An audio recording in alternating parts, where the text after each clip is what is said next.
It is round 2 of this battle between KWES and Wildcats High School. Girls basketball now taking place here on February 1st at the Sepulveda Gym on the campus of Wildcats High School. Hello everybody, Carlos Robledo along with Mike Gonzalez, and we have a treat for you here tonight because we have 2 teams, Mike Gonzalez, that are headed to the playoffs. That's right, the Wildcats Panthers vying for a district championship. They're still alive. KWES, a big game tonight for them as well. They are in the playoffs, but they have bigger plans ahead of them. Let's see what happens. It is loud here tonight. It always is at Wildcats High School and at KWES for that matter, but it's senior night, a special night, and a lot to be played for, Mike. Absolutely. It's senior night, a special night for the seniors. I know we're going to have, I think, a pregame ceremonies. We're going to have a good crowd tonight. When KWES comes into Sepulveda Gym against Wildcats High, it's always a treat for everybody, boys and girls. Is this where both teams thought that they would be? Wildcats High School with a chance right there for a district championship. We'll get into the standings here in a little bit, but Wildcats High, a chance for a district championship, and KWES, they're going to the playoffs. Yeah, absolutely. Lady Panthers, they're a 6-time defending district champion, playing in 31 and 32 6A, and so they figured they'd be right in the middle of the picture here. They wish they'd be undefeated, but they're not. Lady Wildcats, it's more redemption for them because last year they were 1-13, and a big goal for them was to reach the playoffs, and lo and behold, the Lady Wildcats have come through. All right, let's take a look at the standings here we have in 31 6A, and we start off with the Edinburgh Lady Bobcats, atop of the district right now at 27-8, 9-1 in district play. Right behind them there, Wildcats High School. In fact, they're tied for first place. Lady Panthers 24 wins, 7 losses, also 9-1. Their loss was to the Lady Bobcats. The Lady Bobcats lost to Wildcats High, so they traded losses. Vela in right there in third, 7-3, and there's Wildcats. The Lady Wildcats already clinched the playoff spot with a 6-4 record, Mike. Yes, that's right, Carlos. The Lady Panthers, alive for the district championship, have to win tonight. See what happens with Edinburgh High tonight. I believe they're playing Edinburgh Vela, and if they can win tonight, win Tuesday night for sure, they'll clinch a share of the district championship at the very least. For the Lady Wildcats, they're still alive for the number 3 spot, Carlos. They can win tonight, and then maybe they can have Edinburgh Vela lose a game, and then both square off Tuesday night in the season finale. The Lady Wildcats can win that game. Guess what?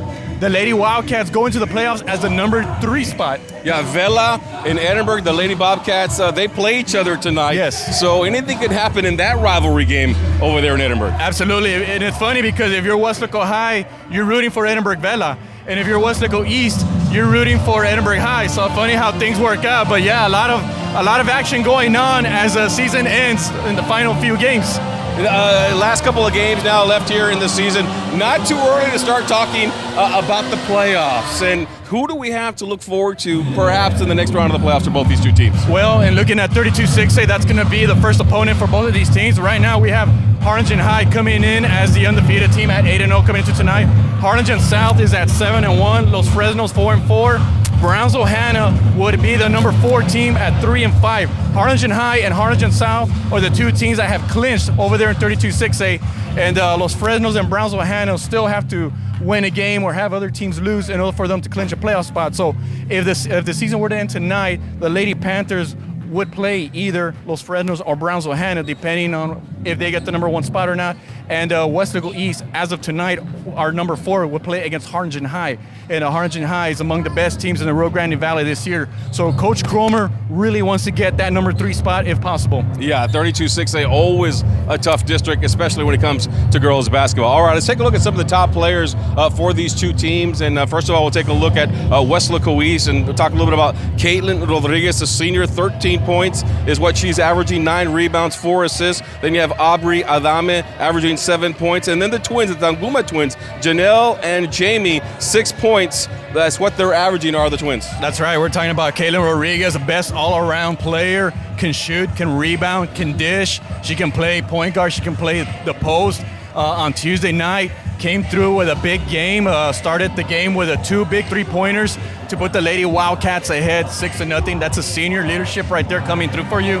And then Aubrey, her interior presence, a fun player to watch, really. She can pass, she can rebound, good basketball IQ. And another name we got to mention, Rihanna Garcia, comes in averaging 8 points. And of course, you mentioned the twin sisters, averaging about 6 points a game. Always a threat as shooters.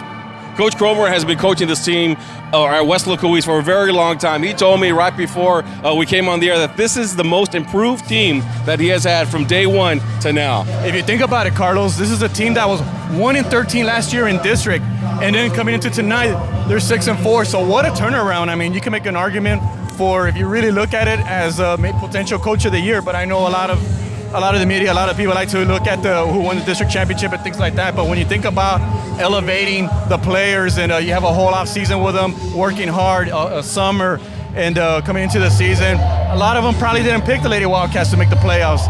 And here they are in the playoffs with 2 games left to play. Is a very impressive, a remarkable job for Coach Cromer. He's been the head coach since since the school opened, Carlos, in 2002. All right, let's take a look at the West Local High girls and who is leading that team as far as points. These are their scoring averages through district. We have Kirsten Padilla, 12 points per game. Alexa Gallegos, 11 points per game. Aaliyah Cantu, the senior underneath, always reliable at 11 points per game. Lakeisha Sandivar at 9 points per game.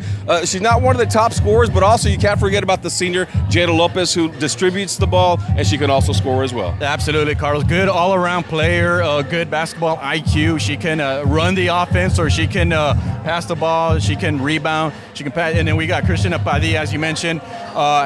Began the year as a starter, but now comes off the bench with Coach Fino this year. She's mixed up the lineup, the starting lineup here, where she can go big, she can go small. This is a group that's very guard heavy. They can all dribble the basketball. They can all shoot, and they're quick and fast. So they might not be big in size, but they're fast, and they always rely on defense, on pressure to get the job done. And they've done it again, once again this year. Aaliyah Cantu having an outstanding season, the senior.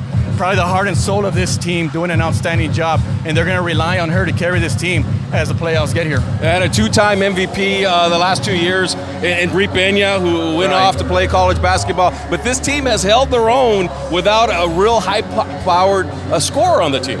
Usually you have a big, like you mentioned, somebody that's going to probably go off to college and play basketball, but yet this team has done it as a group, as a unit. And Coach Fino, I remember telling me before the year, this is probably the deepest she's had in quite a long time. Lakeisha Saldivar has been key to this team. She was out last year with a torn ACL.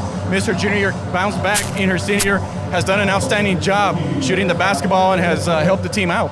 Very important for the Lady Panthers as far as the seeding is concerned. Right now, they're still trying to capture that district championship and maybe get the #1 seed. They could end up in a tie with Edinburgh. Why is the seeding so important as we wind down the regular season here? You want to have the #1 seed going into the playoffs, Carlos, because the pathway to the Sweet 16 is going to probably be a little easier. The road to the Sweet 16, as you should say, the team that gets the #2 spot is going to have a little more challenge. And so it is very important that they get that #1 seed, and both teams can end tied at the end of the season. And with that being said, it's going to be up to both coaches, if there is a tie, whether they play a seeding game or if they flip.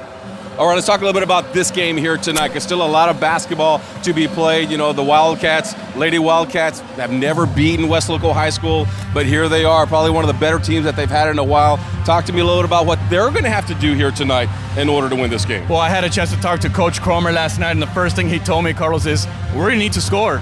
Because the last time these two teams played each other, it was 44-22, Wesco High over Wesco East. 22 points will not get the job done. So that's, first of all, they're going to need to score more than 22 points. They're going to need to score at the very least 35-40 to have a chance tonight, because we all know how the Lady Panthers can be a very explosive. Number two, they're going to need to contain Aaliyah Cantu, because Aaliyah Cantu had a big game the first time both teams met. She had 16 points a game, so 16 points that night. So they're going to need to slow her down. And number three, they're going to need to make sure to score, as we mentioned, but other players are going to need to step up. I mean, we mentioned some of these players that have had outstanding years. They're going to need to elevate their game, Carlos, to have a chance in this game. It is senior night here at West Local High School. Traditionally, Coach Fino likes to start all her seniors. Yes, that's been a tradition of hers for a number of years, and yeah, don't be surprised if there's 5 seniors that start tonight. But as the game unfolds, she'll bring in the players to bring in that will give her the best chance to win the game. All right, a lot to be played for here tonight. It is West Local High versus West Local East. It should be a good ball game here tonight. Both teams moving on to the playoffs. So here's a little opportunity to see 2 very good basketball teams take place here. Senior night, West Local East versus West Local High. Coming up next, for Mike Gonzalez, I'm Carlos Robledo. We'll see you after the game.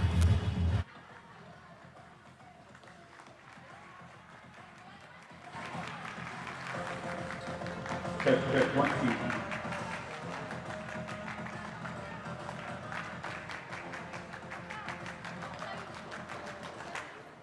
Good evening and welcome to this basketball game between the Westfield State Wildcats and your Westfield Lady Panthers. This game is being conducted according to the rules and regulations of the UIL. Regardless of the outcome of tonight's game, all the players have proven their willingness to work and sacrifice in order to achieve athletic excellence. We have asked that as a spectator, you consider the time and effort each team and coaches and athletes have put forth. Cheer these young athletes, applaud them, but do not do any of your actions cause them to doubt the value of athletics. Your conduct allows these young people to feel pride in their communities and school, while your sportsmanlike actions may play only a small part in the outcome of this game. It will play a greater role in continuing to encourage competitive athletics. We also ask that you show your appreciation for the students who will be taking part indirectly in tonight's game, the cheerleaders, and the students who have supported their teams at home and away. These young people play an integral part in their team's success. The officials for this game have been mutually agreed upon by school officials from both schools. Their role is not unlike those players, coaches, teachers, and school administrators. Without them, this game would not be possible. Their knowledge and application of the rules are a result of annual testing, years of study, and continual participation in clinics that further refine their understanding of the game. We ask you as students, parents, and citizens to demonstrate the kind of respect for these officials that you would extend to any dedicated person in a position of responsibility. Thank you.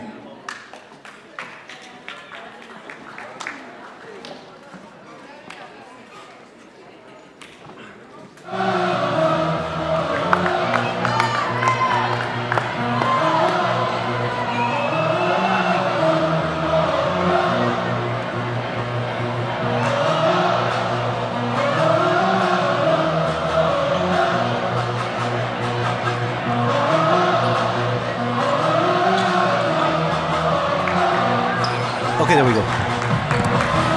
Well, good evening and welcome to the Domingo Sepulveda Gym on the campus of Westlaco High School. KWES bringing you 31-6A basketball. It is the Westlaco High School Lady Panthers taking on the Westlaco East Lady Wildcats. I am Joe Aguilar, joined by Mike Gonzalez, going to bring you all the action from this nail biter that we expect here tonight. Yeah, that's right. That's right, Joe. We're second to the last game of the season. The season's winding down. Both teams are in the playoffs, but they have a lot to play for tonight. That they do, and tonight, of course, it's the last home game for the regular season for your Westlaco High School Lady Panthers, and as you mentioned, Mike, they are playing for seeding. Of course, the Lady Panthers still looking to get another district title, and of course, the Lady Wildcats are in the playoffs, but looking for a third seed. Lakeisha comes off quickly with a three-pointer. Lakeisha, a senior. Let's go over the starting lineups tonight. Coach Griselda Fino likes to start her seniors on the last home game. That was Caitlin Rodriguez with a three-point attempt. That one didn't make it, missed the mark, and the Lady Panthers with the rebound. Aaliyah Cantu, number 5, number 23, Jada Lopez. Number 25, Lakeisha Saldivar. Number 24, Kiani Castañeda. And number 2, Birdie Perez. They are the seniors on this ball club, and they are the starting 5. The starting 5 for the Lady Wildcats. That is Jamie Tanguma, who just attempted a three-point shot. That one misses. Lady Panthers with the rebound. Jamie, who just took that three-point shot, missed. She is a starter for the Lady Wildcats, along with Caitlin Rodriguez, their leading scorer. Amber Saucedo, Aubrey Adame, and Rihanna Garcia round up the starting 5 for the Lady Wildcats. Ball inside to Aaliyah Cantu. Aaliyah dishes it out. Side to Kiana. Kiana to Jada. Jada out to the corner to Birdie. Birdie, an 18-footer. That one hits the iron. It misses. And the ball is loose on the ground. And the referee's going to say jump ball. It's going to be Lady Wildcat basketball. Yeah, Lady Wildcats on a 2-3 zone there. So you see the Lady Panthers moving the ball around, looking for the open man, the open spot. They've had a couple of open shots there, but the first 3 points came from Lakeisha Saldivar. Yeah, Lakeisha, one of those hot shooters. When she does get hot, she is really, really hot. Caitlin Rodriguez with another three-point shot attempt. That one misses. Lady Panthers on the run. and they are going to be called with the travel. So the ball's going to go over to the Lady Wildcats. Caitlin Rodriguez will inbound to Jamie Tanguma.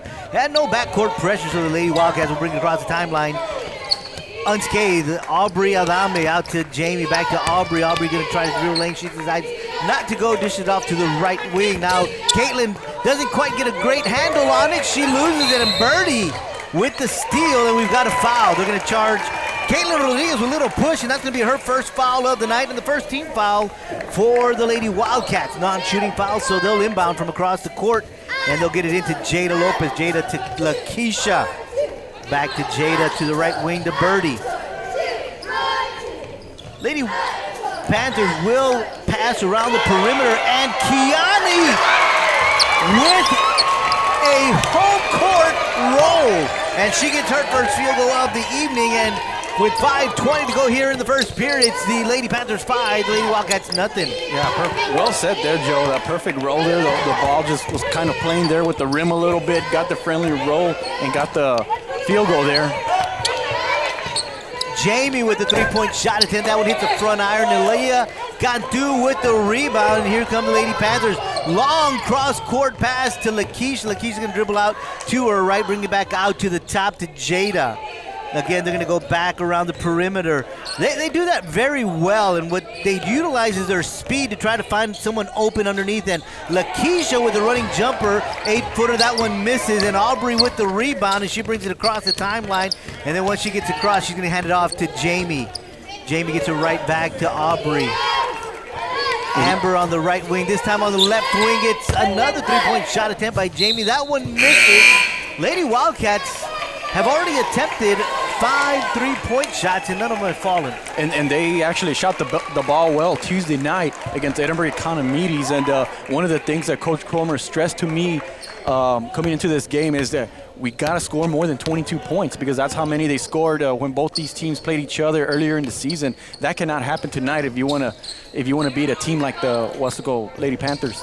Yeah, you're absolutely right. They did a great job shooting. Caitlin, I believe, had 14 points that night, and Aubrey came off the bench and added quite a few more. I'll go back and look at the scoring totals from that game.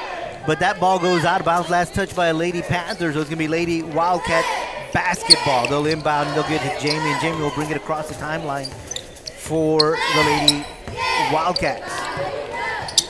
Yeah, Caitlin did have 4. Jamie added 9, and Janelle added 7. So the Twins with 16 points that night. So, yeah, they got to get a big effort. And speaking of the Twins, Janelle is now on the court for Lady Wildcats. And as a matter of fact, Caitlin Rodriguez hit back-to-back three-pointers to start the game Tuesday night.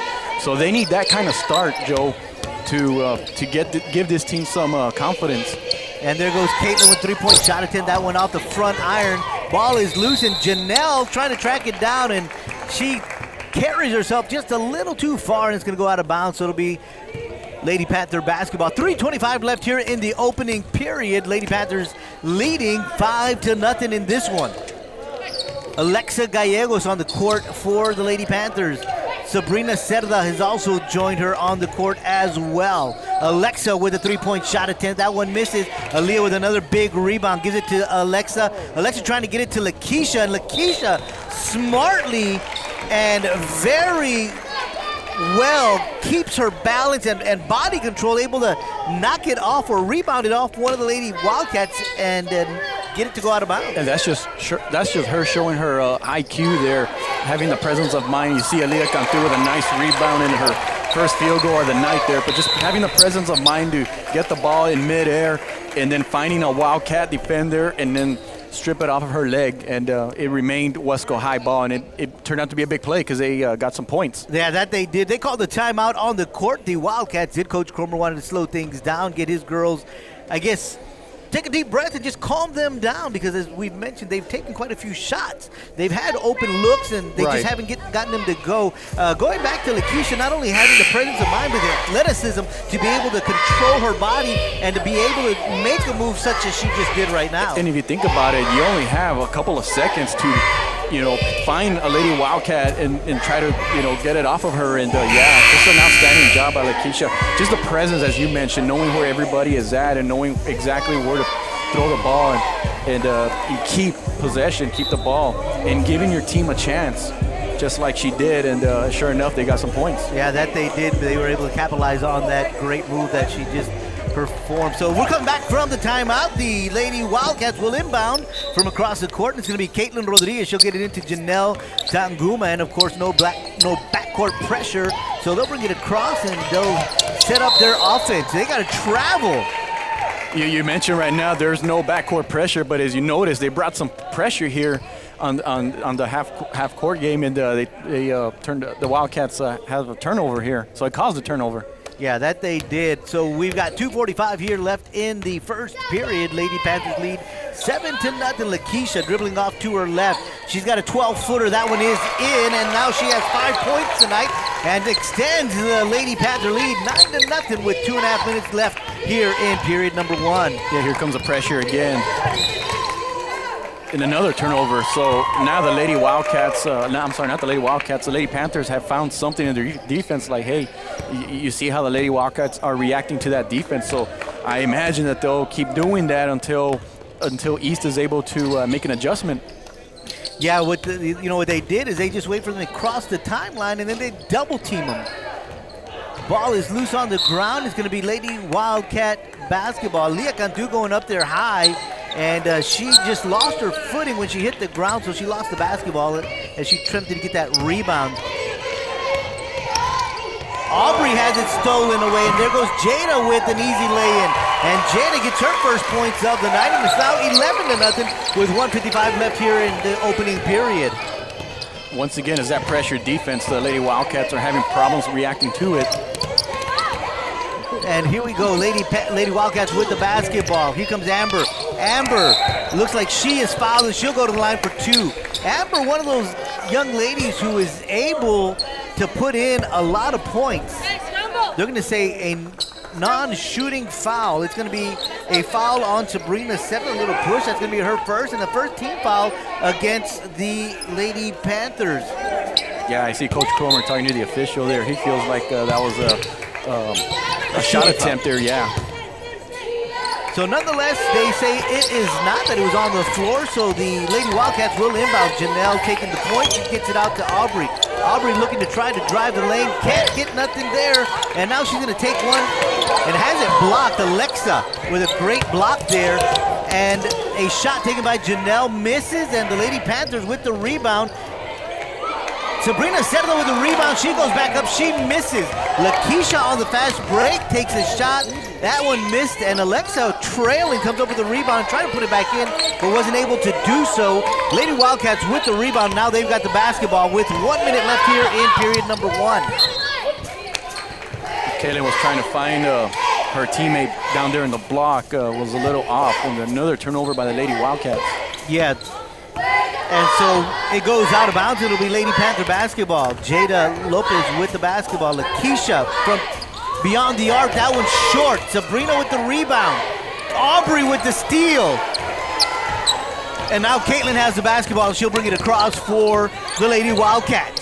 38 seconds here in the opening period. And Jada jumps the lane, and she's got a easy lay-in. And now she's got 4 points on the night. And Coach Cromer calls another timeout with 30.2 seconds left in this one.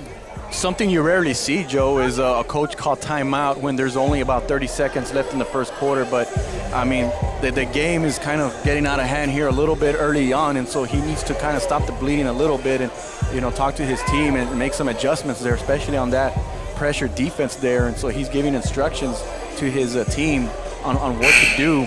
And the Lady Panthers, I don't see what they, I don't see why not. They're not going to change anything. They're going to keep bringing the pressure. And the Lady Panthers are doing a great job there, getting those steals and converting them to easy baskets. And that's their game right there, is easy layups, pressure defense and transition and layups. Yeah, and what we're seeing, of course, as you were mentioning earlier, Mike, was they're not putting any backcourt pressure, but when they get to that front court, you immediately see them attack the basketball.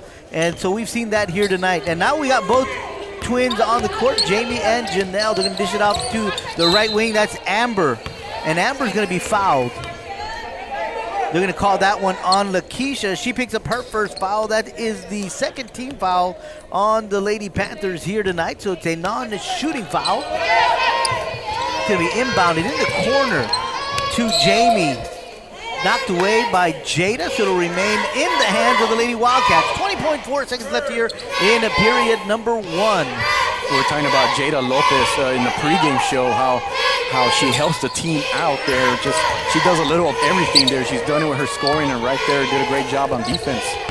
Jada's just one of those great athletes. She plays multiple sports, and she just really has a great head on her shoulders when it comes to athletics. Right. She knows the game, and she prepares well, and she knows what she needs to get done each and every night. And you see her there running the point guard. She could play the point. She can play the wing. You see her dribbling there, and she can dish.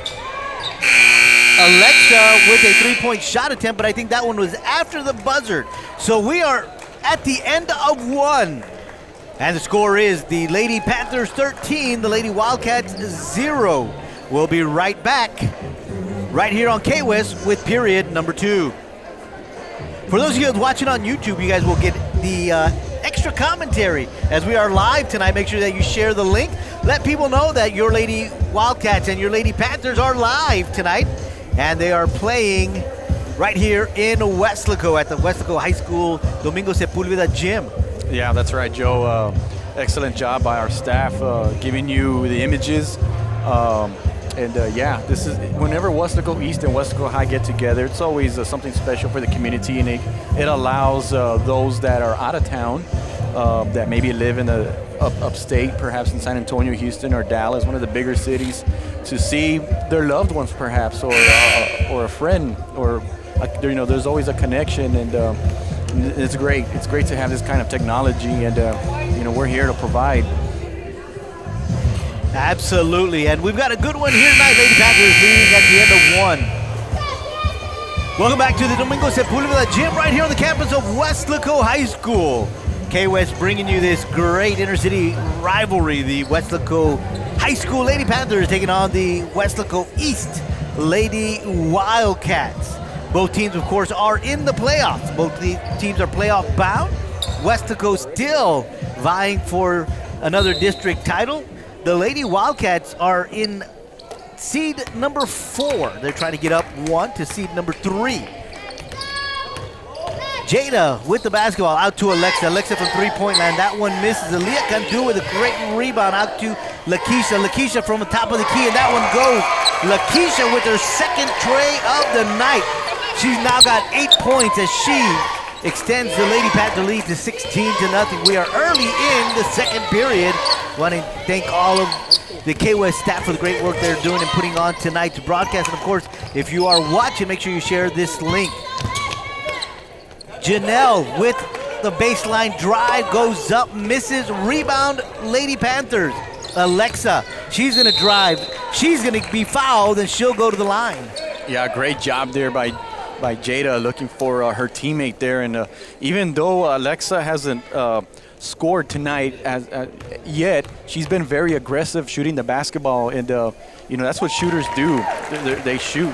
I mean, regardless if you make them or you miss them, the coaches always preach, like, keep shooting. And she has. And eventually the shot will come around. Alexa has gets to the line, takes 2 free throws, makes 1, misses the second, extends the lead to 17-0. We've got a foul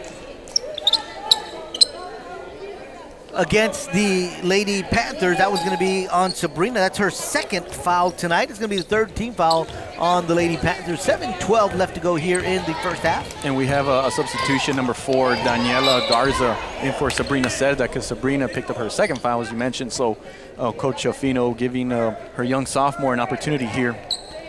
Danny Garza making her a presence on the court for the first time tonight. And Coach Fino really uses her bench quite a bit each and every night. Especially this year. She feels like her team is deeper than in years past, and she has a lot of confidence in them, and they've delivered.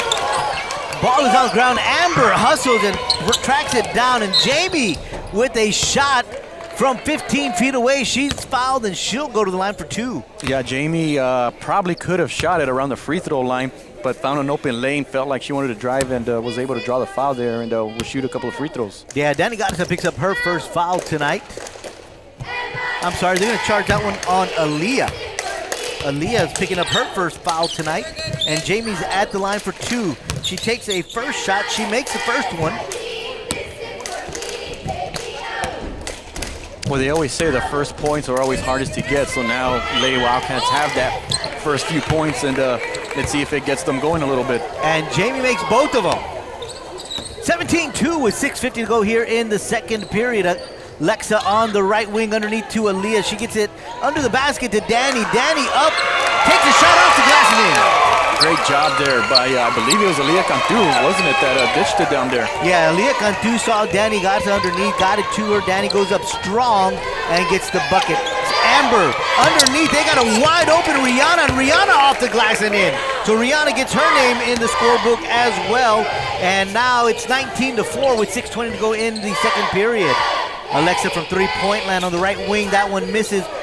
Rebound, Lady Wildcats. It's Janelle Danguma who comes down with it, and she'll bring it across the timeline. She's going to get double-teamed. Gets it to Amber. Amber to Jamie. Jamie looks like she wants to drive lane. She doesn't, but gets it to Amber. Amber off the glass. That one misses. She's fouled.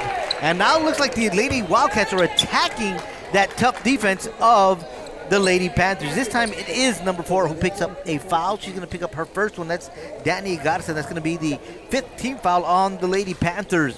And Rihanna Garcia, who just got her first bucket, will now be at the line for 2. Yeah, she saw an open lane there, just like Jamie did a few seconds ago there. Maybe could have shot the basketball, but realizes that the team has struggled a little bit shooting the basketball, so just drive, see if you can draw the foul. She did that and get some free throws. She misses the first one, and I've got a correction. That is not Rihanna. That is Amber Saucedo. Amber Saucedo misses the first one. Amber with a second of 2. That one misses as well. Good rebound by Rihanna, and she tries to get it to Amber, and it's knocked away by the Lady Panthers, and they come up with the loose ball, and now Kirsten Padilla is on the court, and she's going to give it to Lakeisha, who's now charged with a travel, so it's going to go over to the Lady Wildcats. 5:51 to go here in the second period. 19-4 is your score. I think the Lady Wildcats are settling down a little bit here, have made their adjustment. You see they're breaking the pressure defense there, getting good looks, good shots underneath, just can't convert them though. A couple of shots taken there by the Lady Wildcats, both missing, and the Lady Panthers come away with the rebound. Aaliyah Cantu get out to Kirsten Padilla. Padilla to the left wing, and that is Lakeisha. Lakeisha takes a shot. She misses, and Jamie Martinez is on the court, and she gets a rebound. That one's knocked away by Lakeisha, but a good job by Jamie tracking it down. Rihanna driving the baseline up off the glass. She misses. Jamie with the rebound, up and in, and she's going to go to the line with a 3-point shot opportunity. They missed a layup there, but perhaps it worked in blessing of disguise there because they were able to get the rebound, go up, draw the foul, and get the basket. So Janie will be at the line. 3-point play opportunity here. Foul is charged against Daniela Garza. She picks up her second. That's a 16 foul, and Jasmine Sines will replace her on the court. So here's Janie with a 3-point play opportunity. That one off the front iron misses. Kirsten Padilla with the rebound. Kirsten brings it across. She's going to dribble down lane, dishes it out to the left. Alexa driving the baseline, running jumper. She misses. Ball is loose, and Kirsten comes away with it. She gets it out to Alexa. Has Jasmine wide open. Jasmine underneath to Aaliyah. Aaliyah off the glass and in. Aaliyah now has 4 points tonight, 21-6 in the score. Great look inside, and Aaliyah just using her body and using her strength there to go up strong. Easy layup. Rihanna gets a couple of passes to go her way, and she misses. Janie trying to come down with the rebound. She loses the basketball, but she's fouled. She's going to be fouled by Jasmine. And she's going to go to the line. And we have a substitution here. We see Caleb Rodriguez going in for Amber Saucedo. So Jasmine Sines picks up her first foul. That's going to send Janie Martinez to the line. Janie with a 1-and-1 opportunity, 1-and-1 shot here. She gets the first one. Since field goals have been hard to come by for the Lady Wildcats, they got to make free throws in order to get back into this game. Well, they've been at the charity stripe 3 times tonight. Go ahead. Oh, I was just going to say, and they're in the bonus with 4:42 left in the quarter. So strategy should be to be aggressive and attack. And so, those were 2 big free throws she hit there. 21-8 is now your score, as you just mentioned, Mike. She did hit both free throws. She's got 4 points tonight. Janie does, coming off the bench. And the score is now 21-8 with 4.5 minutes left here in the second period. Lady Panthers with the basketball. Talking about that 2-3 defense a lot, Mike. They're still in it. Lakeisha takes a 3-point shot. She misses. Ball is loose on the ground. And Caitlin comes away with it. She's going to be charged with a double dribble, and it'll be Lady Panther basketball. They pretty much did everything correct there. They were able to get that rebound, and Lady Panthers missed a shot, but just weren't able to start their offense. Inbound pass goes to Jasmine. Jasmine drives the lane. She travels, and it's going to go over to the Lady Wildcats. Yeah, she was just trying to draw contact there, but took too many steps there, called for a travel. So Jamie will inbound to Janelle. 4:10 left here in the second period. The pass is to Caitlin. Caitlin driving, dishes it out to Aubrey. Aubrey from 18 feet. She gets that one to go. Great job there by Aubrey, and great look there by Caitlin, driving in, drawing the double team, found Aubrey wide open there, and she plays a post, but she can shoot. Yeah, she can. So the score now 21-10. Wildcats biting into that lead. Shot taken by Alexa. That misses. Long rebound by Alexa. They get the ball to Lakeisha. Lakeisha thinks about taking a shot, but she couldn't get both hands on it. We've got a foul. Jamie hustling as she tried to track down that loose ball. Jasmine got to it first, so she'll be charged with her first foul tonight. Yeah, the good try there by the Lady Wildcats, just trying to get the ball back there, but fortunately got in front of the Lady Panther there and was called for the foul. Jada comes back onto the court. She'll replace Kirsten Padilla. Jasmine signs with the basketball. Got to the top to Lakeisha. Back to Jada. Lakeisha now goes to the other side. Jada looks like she wants to drive. Decides not to. Dishes out to Lakeisha. Lakeisha from three-point line. She misses. And Aaliyah with a big rebound. She turns around, takes a shot. She misses, but she's fouled, so she'll go to the line. We know Aaliyah can score. She's already done that tonight, but she can also rebound. I have her, Joe, already for 8 rebounds there, and that 8th one is a pretty big one because she got the ball back, was able to draw the foul, and is going to the free throw line. Yeah, Aaliyah at the line for 2. First one is good. Caitlin Rodriguez with a foul. That's her second foul of the night. The 4th team foul on the Lady Wildcats. Rihanna Garcia coming back onto the court for the Lady Wildcats. She'll replace Janie Martinez. We've got another substitution for the Lady Wildcats. That's going to be Danelle Castillo, I'm sorry. And she'll replace Janelle Tanguma. And Aaliyah makes both free throws. 23-10 is now your score with 3:10 to go here in the second period. Lakeisha intercepts a pass, and she's going to go with the easy bucket. Lakeisha now with 10 points on the night as she extends the lead to 15 for the Lady Panthers. 25-10 is now your score. Jamie, crossover dribble, driving. She's going to be fouled. Lakeisha, just using her athleticism there and her size, was able to block that pass there, get that easy steal and easy layup there. And I don't keep track of fast break points, but I want to say that the Lady Panthers have around 10 to 12 already tonight. Jamie at the line, 1-on-1 shot opportunity. She misses the first one. Rebound, Lady Panthers. Aaliyah Cantu out to Jada. Jada from three-point line. She gets it to go. Jada now has 7 points on the night, and it's an 18-point lead for the Lady Panthers. 28-10 is the score. 2.5 minutes to go here in the second period. The Lady Panthers, as we all know, are a great defensive team, get steals and easy layups, but when they can make the basket, if they can make some baskets from the outside, that's when they become more dangerous. Aaliyah with the steal, and she gets to Kirsten on the fast break and transition points. Kirsten with her first points of the night. 30-10 is now your score. to go here in the first half. The lead is 20 for the Lady Panthers. Ball is loose on the ground, and both number ones fighting for the basketball. And they're going to say jump ball. It's going to be Lady Wildcat basketball. As we all know, the playoffs are right around the corner, Joe. We have this game and then one more on Tuesday. You kind of feel like the Lady Panthers are playing with a certain sense of urgency, knowing that, hey, you know, we got to carry some momentum into the playoffs, and we are still alive for a district championship. And already with 30 points tonight, I know on Tuesday they kind of struggled to score. And so they're doing a great job right now. Aubrey with a turnaround jumper. That one misses. Rebound by Amber. Amber gets another shot off, and that one misses as well. And Lakeisha with the rebound. Long pass across the court to Kirsten. Kirsten finds Kiani. Kiani with the basket and the foul, and she'll go to the line for one. Great look there by Christian Padilla there in the inside, and was able to draw the foul there. And after the Lady Wildcats were able to cut the lead to 21-10, the Lady Panthers are rolling. That foul was assessed to Aubrey Adame. That's her first foul of the night. That's going to be the 15th foul on the Lady Wildcats. Three-point shot opportunity for Kiani, and she makes the most of it. She now has 5 points on the night as she extends the Lady Panther lead to 23. 33-10 is the score here at the Domingo Sepulveda Gym. KWES bringing you this game here live. I want to thank all of y'all who are tuning in and watching. Make sure you share the link.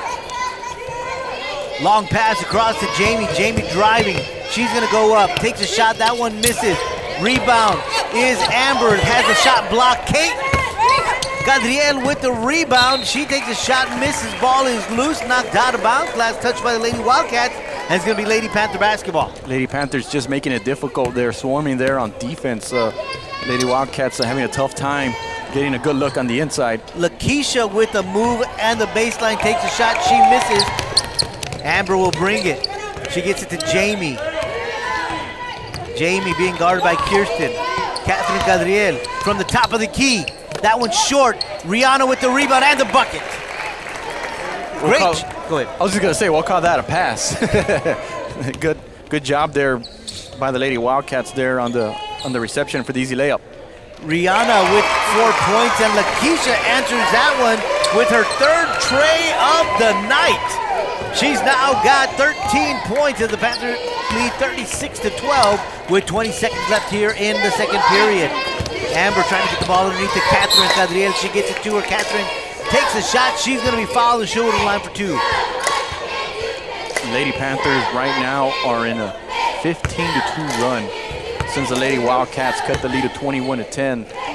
And Westaco High has been rolling ever since. Kiana picks up her first foul of the night. That's going to send Catherine Cadriel to the line for two. First one misses.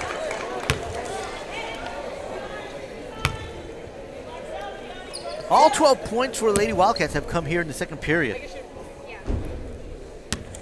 Catherine Gadriel with the second of two free throws. She gets second one to go. 36-13 with 16 seconds left here in the second period. Jada Lopez with the basketball. See if the Wesco High here holds for the last shot here in the first half. Gets it out to Kirsten on the right wing, back to Jada. Now across to Alexa. Alexa back to the top to Jada. Kirsten with a shot as the buzzer sounds, and that one misses. So we'll head to the locker rooms at the half with the Lady Panthers leading the score 36-13. We'll be right back with second half action right here on KWES.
Well, good evening and welcome back to the Domingo Sepulveda gym right here on the campus of Westlaco High School. KWES bringing you live basketball action. It is the Westlaco Panthers playing host to cross-rival Westlaco East Lady Wildcats. At the half, the score is Lady Panthers 13, Lady Panthers 36, Lady Wildcats 13. Let's go over the scoring total for tonight's ball players. Lakeisha Saldivar leading all scorers with 13. She had 3 trays in the first half. Following her is Jada Lopez. She has 7 points. With 6 points is Aaliyah Cantu. Kiani Castañeda has 5. Kirsten Padilla and Dani Garza both have 2, and Alexa has 1. For the Lady Wildcats, Rihanna Garcia has 4 points. Jenny Martinez has 4 points. Aubrey Adame has 2 points, and Jamie Tanguma has 2 points. And that is where we are at the half. A great first half of basketball. I am Joe Aguilar, joined by Mike Gonzalez, bringing you all the action from tonight's ball game. Yeah, the Lady Wildcats have done all their damage in the second quarter because they were shut out in the first quarter. Lady Panthers doing it with pressure and with defense, jumped out to a 13-0 lead. And in the second quarter, the Wildcats were able to make some adjustments, but the Lady Panthers also had a strong second quarter, scoring, 23 points in the second quarter. So, yeah, great job there by the Lady Panthers there. Well, we are underway here in the second half, third quarter just starting. And the Lady Panthers with the basketball, some perimeter passing, and, of course, all 5 seniors on the court.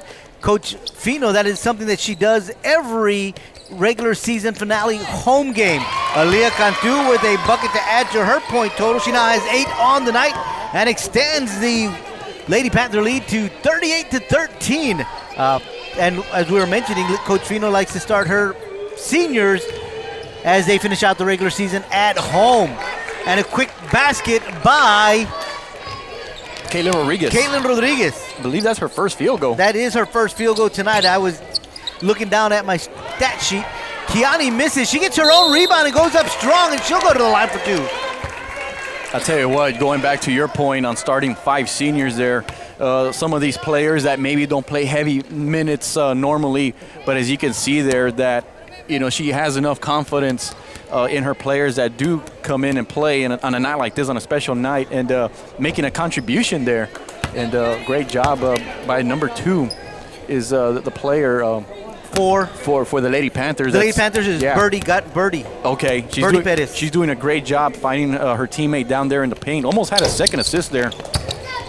Well, Kiani has 2 free throw attempts, and neither one of them go in, so the score still is 38-15 in favor of the Lady Panthers. Lady Wildcats with the basketball. Caitlin Rodriguez from the left wing for 3. That one misses. Rebound underneath is Rihanna.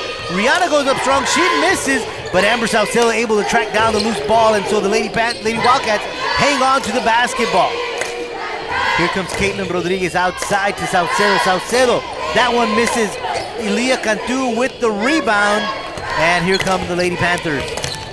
Jada dishing it out to the right to Lakeisha. Lakeisha traveling. The officials are saying that her pivot foot was raised a little too high there, and so they call it traveling there. Looked like she kind of dragged it a little bit, but didn't get away with it, the official right on top of it. Yeah, I saw that one all the way, and that was the right call by the official. Of course, as a player, you're always going to beg to differ. Of course. But nonetheless, Lady Panthers lead 38-15. Score with 6:14 left here in the third period.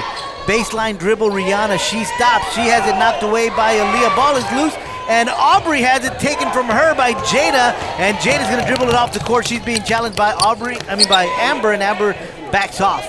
Lakeisha, 3-point shot attempt. That one is good. Lakeisha with 16 points here tonight in the ball game, as the Lady Panthers now lead by a score of 41-15. Another assist there for Berta. I have her down as her 3rd assist for the night there, but she's doing a great job just finding the open man there, nothing fancy. And the Lady Panthers start strong here in the third quarter. And speaking of playing strong, Roberta there knocks it away from Jamie as Jamie was driving the lane. So good defense there by sticking in her hand and just knocking it away, but it goes out of bounds, and so it'll remain in the hands of the Lady Wildcats.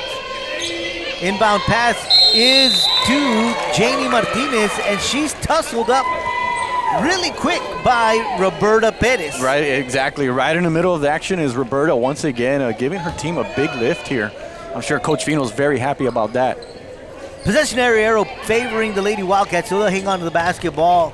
It's inbounded to Rihanna. Rihanna kicks it out to Amber Salcedo, and Amber with the bucket. Great look, great shot. Lady Wildcats finally were able to hit one. As you see Lakeisha driving in. Strong rebound there in the layup. Lakeisha continues to add to her point total. 43-17 is your score. Kiani with that basket, it's my bad. We have a kick ball there by Lakeisha. Goes out of bounds, so it'll be Lady Wildcat basketball. Looks like we have a substitution there. We do, and that's going to be Araceli Moreno. She's coming onto the court. We'll replace Kiani Castañeda. 5:02 left to go here in the third. Araceli Moreno's another young sophomore there. As you can see there in the picture there. Pretty good size for a sophomore there, and they're putting her hands up there. Great job defensively. Yeah, she's also one of those multiple sport athletes. She plays volleyball as well. Good rebound underneath by Martinez. And she's going to go up strong, and she's going to be fouled, and she'll go to the line for two.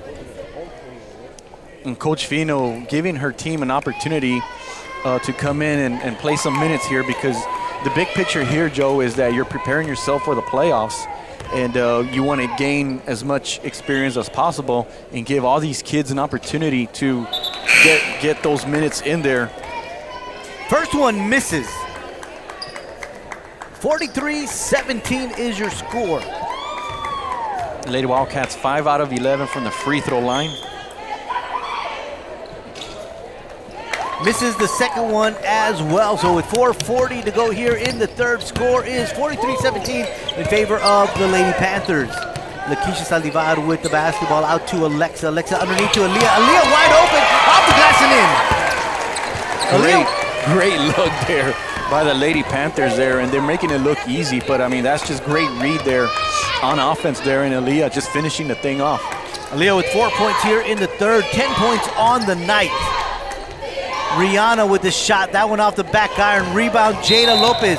She tangled up her feet with one of the Lady Wildcats, JD Martinez, and they're going to charge JD Martinez with a defensive interference call, so they will inbound from in front of the Lady Wildcat bench. That is going to be Janie's first foul of the night, and that's going to be the second team foul on the Lady Wildcats here in the second period. Ball is loose, and Caitlin wrestling with Aaliyah for it. They're going to say it's Lady Panther basketball. Great Jump effort. ball. Yeah, great effort there by Aaliyah Cantu and Lady Wildcat there, but Aaliyah keeping the possession alive there by forcing that jump ball, and it was possession arrow Wasco High. So Jada Lopez will inbound the basketball all the way across to Alexa. Alexa from three-point land. That one misses. Rebound, Caitlin Rodriguez. Caitlin double team, and she finds some help from Jamie Tanguma. Jamie Tanguma is going to dribble down the court, and she's going to slow things down. As she tries to get the ball to Amber and has it knocked away by Jada, but she recovers the ball, gets it back to Amber, and Aaliyah with the steal. And Lakeisha running down the court, hits the basket, is fouled, so she'll go to the line with a three-point shot opportunity here. Lakeisha there basically found herself on a one-on-one situation there in the paint, went to her left side there, was able to draw the foul there and to use the glass there to finish things off, and a three-point opportunity there. Caitlin Rodriguez with her fourth foul tonight. That'll send Lakeisha to the line. Three-point play here.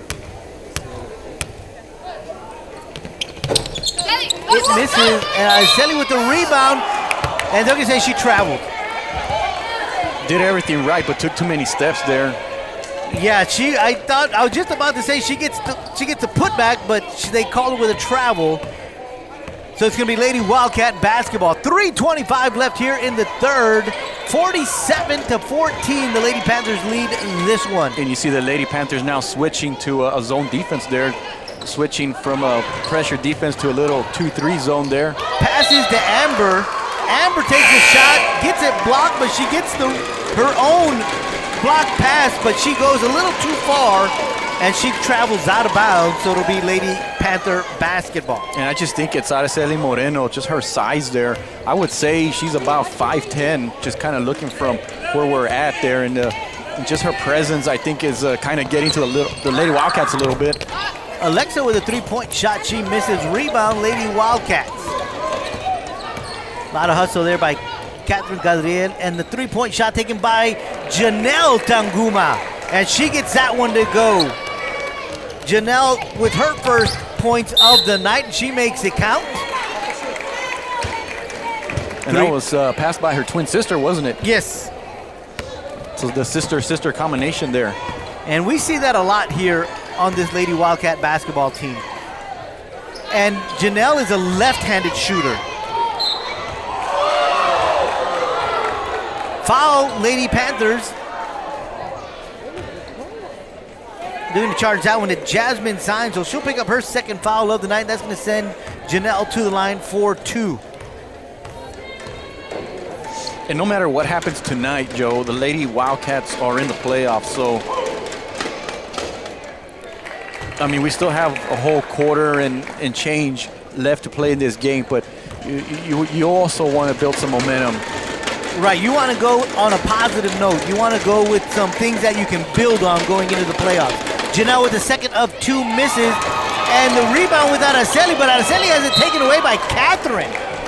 Catherine was going to go up, Araceli knocked it out of bounds, and it's going to stay in possession of the Lady Wildcats. So Lady Wildcats not giving up here. No, not at all. And I mean, great job there getting the ball back there and getting another opportunity here. Janelle with another 3-point shot. We have a turnover. It looks like, I'm going to say 3 seconds. 3 seconds is what the only thing I can think of. So it's a turnover, and the Lady Panthers will inbound. No, they're going to say it's a blocking foul. Okay. On Catherine Cadriel. So she's going to pick up her first foul of the night. That's going to be the 4th team foul on the Lady Wildcats. So the Lady Panthers with the basketball. Yeah, because you mentioned right now, Mike, they didn't really give us any signal, and the official scorekeeper asked for some clarification, and they gave it to him. So Danny with a shot underneath in the paint, and she's going to be fouled, so she'll go to the line for 2. And let's give credit to Alexa Gallegos there, finding her underneath there. Alexa only has a few points tonight, but is doing the little things there, like rebounding and passing the ball and running the offense. So Danny got us at the line for 2. This is the first time she will visit the charity stripe tonight. She gets the first one to go. Foul's going to be charged on Rihanna Garcia. She picks up her first foul of the night. That's a 5th team foul on the Lady Wildcats. That one is short off the front iron. Rebound is Jamie Tanguma. So the Wildcats with the basketball with under 2 minutes to go here in the third. Passes to Amber. Amber gets it back to Jamie. Jamie getting it to her sister, to Janelle. Janelle head move, and they're going to charge her with a travel. Once again, the Lady Panthers doing it with defense there, moving the ball and reacting very, very well there. And, I mean, this game has been pretty impressive here, Joel. I mean, they're playing pretty much like a playoff game, really. Well, again, you know, both teams want to go in with momentum into the playoffs. You want to do things right. There's the things that you want to build on. A great job there by Janie with the block shot, and Janie with the block shot, Jamie with the dribble, and she loses it. It goes out of bounds to be Lady Panther basketball. Janie. Right. They give credit to the Lady Panthers hustling back on defense and enforcing that turnover. And little backcourt pressure by the Lady Wildcats, and they cause a turnover. Yeah, they cause a turnover there. So the Lady Wildcats doing a little something different here, and it worked. So the Lady Wildcats with the basketball. Amber Salcedo will inbound. Got a substitution. Sabrina going to come onto the court. She'll replace Araceli. So Araceli getting, about 3 or 4 minutes, doing a great job there. So next year we may have that combination there of Sabrina Cerda and Araceli. Araceli down there. That's pretty good size. Yeah, as you mentioned, they both are pretty tall. Janelle from the left wing. That one off the front iron. Jasmine Signs with the rebound. Janie with some backcourt pressure. Danny with the basketball. Now she gets it to Kirsten. Good job breaking the press there because the Wildcats were all over them. Sabrina gets it to Alexa. Back to Kirsten. Kirsten underneath to Danny, out to the right wing to Alexa. Alexa for three, that one misses. And Jasmine with the rebound, she loses it. Janie with some great pressure under the basket. It's going to be Lady Wildcat basketball. Yeah, Lady Panthers are probably calling for over the back there, but the officials there are just letting them play. He felt like both players were going after the basketball there, so it's now Lady Wildcat ball. Yeah, both of them going up there strong for the basketball. Not a lot of, I guess, contact we want to say there, but nonetheless, it's going to be Lady Wildcat basketball. Jamie Martinez with the basketball. She gets it to Jamie. Jamie to the corner to Amber. Amber double team, quickly gets it back to Jamie. Jamie across the court to her sister Janelle. Underneath to Catherine, that was knocked away, and Jasmine has it, but guess who pickpockets her? That's Janelle, and she'll go to the board and get a bucket. Janelle having a great third period. She now has 6 points, and here comes another steal. This time it's her sister, and she has it taken away by Jasmine. So the Lady Panthers with the basketball. Kirsten Padilla with a 14-foot jumper. She misses, and Danny got us out with the rebound. Catherine with an elbow as she tries to get the steal. Yeah, Daniela there was fighting for that rebound, is called for the foul. That's another player that we're going to see for the next couple of years. She's the younger sister of Gabby Garza, if you remember a few years ago, who was a part of that Sweet 16 championship. District championship, Sweet 16 team. Right, Sweet 16 team. And Gabby up at school at UTSA. We have played three. And at the end of three, it is the Lady Panthers 48. The West Local East Lady Wildcats 23. We'll be back with the final period right here on KWES. Well, those of you guys watching on YouTube get the extra commentary, Mike. Well, yeah, Joe, again, you got to give credit to the Lady Panthers there. I know they had a tough loss against Edinburgh on Tuesday night, but they've really rebounded well tonight. And it all starts with defense. They put a lot of pressure on the Lady Wildcats. Were able to get easy baskets and took a 13-0 lead in the first quarter and really haven't looked bad. They've been in control throughout the whole game. But the Lady Wildcats are still fighting. To their credit, they haven't given up. I mean, they're still fighting. There's still 8 minutes left, and they're going to play to the final whistle.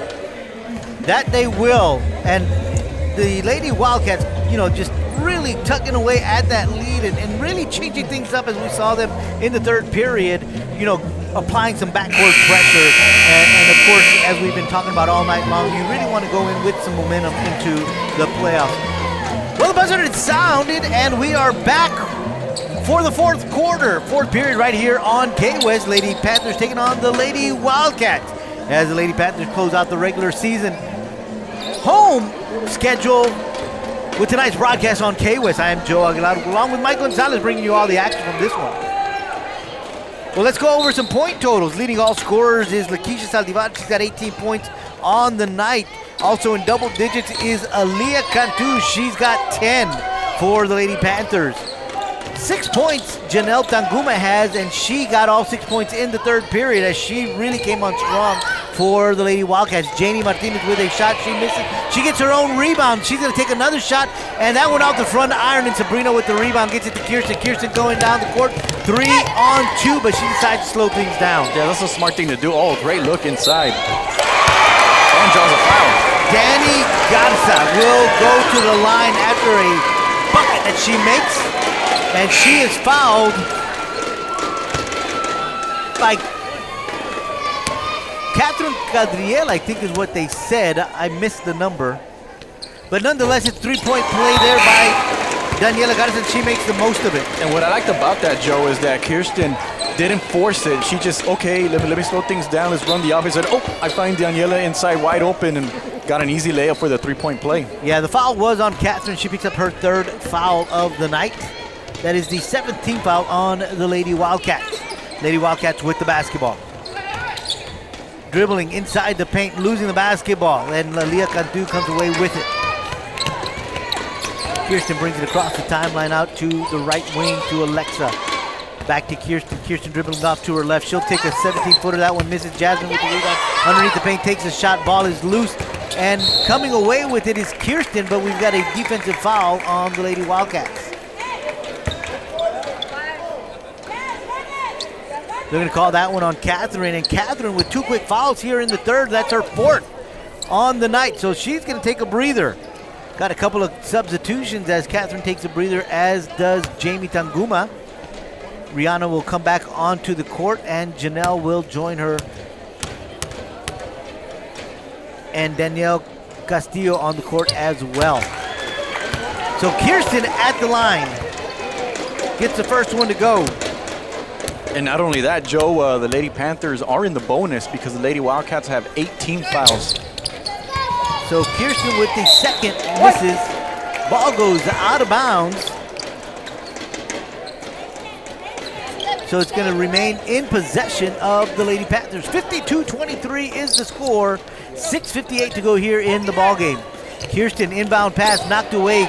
Sabrina finds it and gets it to Aaliyah. Aaliyah has it knocked away, and Sabrina once again comes away with a loose ball. Gives it to Kirsten. Kirsten takes a shot, and Danelle with the rebound.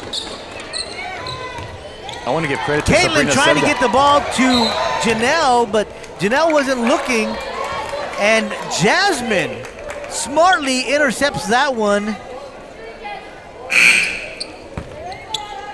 And there's a foul on the court. Since they are in the bonus, it's going to be a 1-and-1 here. And the foul's going to be charged on Caitlin Rodriguez, and she's going to pick up her 5th foul of the night. So that's all for Caitlin tonight. And as you just mentioned, because they are in the bonus, it's going to send Jasmine to the line.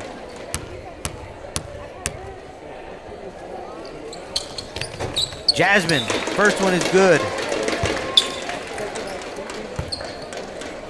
And as we know, Joe, little things like turnovers and free throws are important once you get into the playoffs. Tonight, the Lady Panthers have... Second one misses, but Sabrina with the rebound.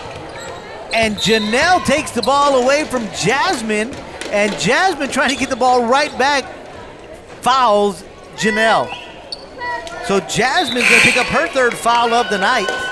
That is only the 13th foul on the Lady Panthers.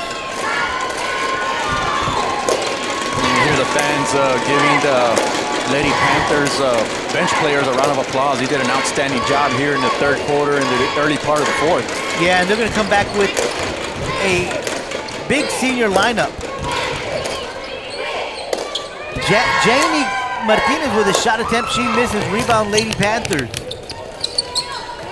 Pass to Lakeisha. She wasn't quite ready for that one, so it goes behind her, and out of bounds will be Lady Wildcat basketball. I was going to say they, for the most part, have all their seniors on their court with the exception of one. 4 seniors, 1 junior. Right. So Coach Fino wanted to get her seniors a lot of court time here on their last regular season home game. Danelle with the basketball for the Lady Wildcats. Jada trying to intercept it, knocks it away, and Aaliyah Cantu comes up with the loose ball. Lakeisha has it, driving, she loses the basketball. It goes out of bounds, and it's going to be Lady Wildcat basketball. Well, Lakeisha trying to be aggressive in the paint there, just lost it there, giving West East the basketball. Amber Salcedo back on the court. She'll replace Danelle.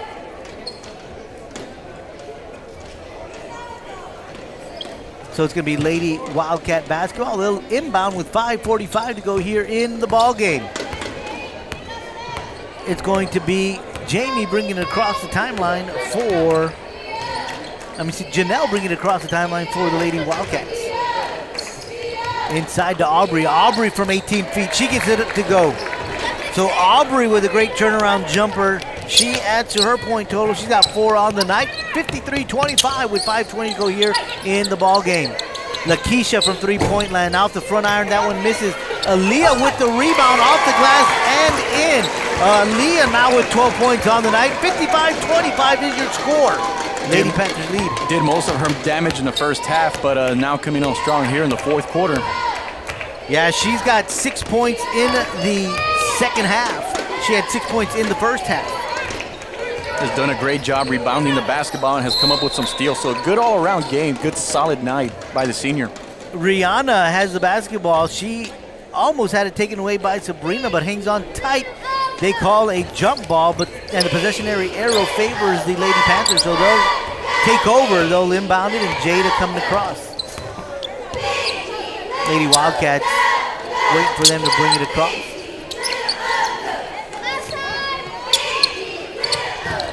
Jada dribbling. She's got a little move. She off the glass misses. Aaliyah with the rebound goes up strong, and she's fouled, so she'll go to the line for 2. See, what happens, Joe, is that when you're able to rebound the basketball like Aaliyah Cantu has been, you get those second and third chances there. So she brings the ball down, gets another chance, and was able to draw the foul. Janie Martinez charged with that foul. She picks up her second of the night. 10th team foul on the Lady Wildcats. So Aaliyah will shoot 2. She misses the first one. Second time she is at the free throw line. She gets the second one to go. First time she went 2 for 2. This time she goes 1 for 2. So she's 3 of 4 from the charity stripe tonight, and she extends the Lady Panther lead to 56-25 with 4:20 to go here in the contest. Janelle Tanguma with the basketball, dribbling in the other direction now. Gets it to Amber. Amber across underneath to Rihanna. Rihanna off the glass and in. Great job there. Looking on the weak side, found the open man for the easy layup there. We see Lakeisha right back there for an easy shot there. Lakeisha now with 20 points tonight. 58-27 with 3:50 to go in the ball game. Lakeisha having a great night. Yes, and they're going to need that in the playoffs. They're going to need for Lakeisha to have this kind of performance if the Lady Panthers do intend to make some noise in the postseason. Lakeisha having a great senior year. Aubrey with the shot. She misses. Ball's loose. Sabrina comes up with it. And Lakeisha hustling down the court. Another bucket. 22 points for Lakeisha. And that's because she missed last season with a torn ACL. Right. And you said something that was very, very important right now, Joe. It's her hustle. She hustled down the lane, and her teammate, I believe it was Jada Lopez, found her, and it got an easy layup there, and that's what it's about. It's about hustling down there, and the team that hustles is the team that usually wins. They're going to say Roberta fouled Janie, but it was on the court, on the floor, so no shooting foul here. So Roberta is going to pick up her second foul of the night, and only the 14th foul for the Lady Panthers, so non-shooting foul, as we mentioned just a little while ago. So the Lady Wildcats will inbound. Janie with the basketball. She dribbles around to her right. She takes a shot off the glass. It misses, and Jasmine with the rebound. Jasmine to Kirsten. Kirsten dribbling on the baseline. She misses. Ball is loose. And we'll see who comes away with it, and it's Amber. Amber with the hustle, but she can't get that one to go as her body carried a little too far underneath the basket. But underneath the basket is Jamie Tanguma hustling. Both twins really trying to fight to get that one. And when they realize it's both of them, Jamie comes away with the loose ball. Right. I mean, they might not be tall in size there, but I mean, they're quick and they're fast there, and they can hurt you in other ways. Oh, great block there by the young sophomore. Yeah, Jamie trying to dribble in the paint, and Araceli with the block. And here comes, speaking of Jamie, the hustle. Here she comes again, this time off the glass, a little too strong, and Araceli with the rebound. So a lot of hustle by both clubs. Another foul on the Lady Wildcats. We need all the boys basketball parents, please go to the lobby. Jamie Martinez is going to pick up her third foul tonight. That's going to send Jasmine to the line for 2. Mike Gonzalez making his way down to the court for the post-game show. Make sure you stick around. Don't go anywhere. Jasmine misses the first of 2. She was the line just a little while ago. Went 1 for 2. This time she goes 1 for 2 again. 2 for 4 from the free throw line is Jasmine in tonight's ball game. 61-27 is your score. Lady Panthers leading this one. Janelle Tanguma bringing it across, looking for her sister Jamie. She gets it to her. Underneath to Rihanna. Rihanna is fouled as she takes a shot, so she'll go to the line for 2.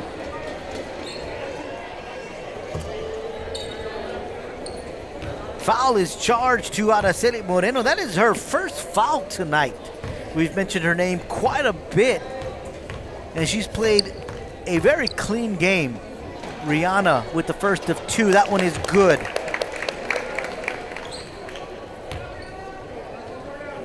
Rihanna with 7 points tonight.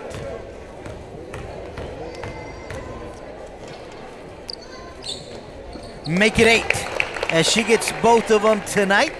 Both of them from the free throw line. 1:47 to go, 61-29. Alexa for 3, and she gets that one to go. Alexa now has 4 points in tonight's contest. 64-29 is your score. 1:33 to go here in the ball game. Jamie to Amber. Amber looking for some help. She gets it to Janelle. Janelle on the corner gets it back to Amber. Janie from the right wing misses. Rebound, Jasmine. Jasmine finds Alexa. We've got a timeout on the court called by Coach Fino. She wants to get her seniors back on the court. So that timeout is only called because Coach Fino wants to finish this last regular season home game for her girls by putting her seniors on the court. 64-29 is your score. 1:16 left to go in the contest.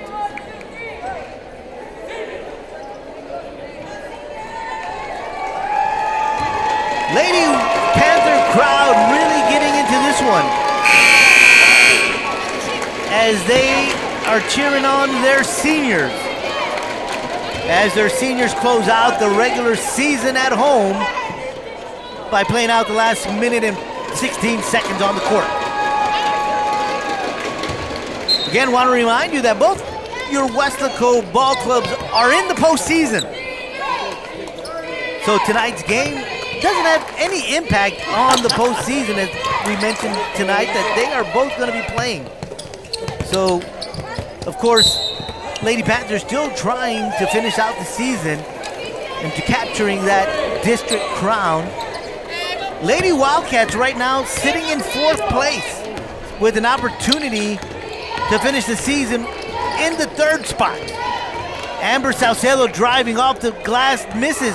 She hustles and gets her own rebound. Gets it to Janelle. Janelle from three-point land, a little too hard. And the loose ball, and there's going to be a foul called, and it's going to be charged to the Lady Panthers. Kiani is going to pick up her 2nd foul of the night, and only the 16th foul on the Lady Panthers, so no shooting foul. Jamie Tangumo with a 3-point shot attempt. That one misses, and a travel on the Lady Panthers, so it's going to go right back to the Lady Wildcats. We've got 37.8 seconds left in this contest.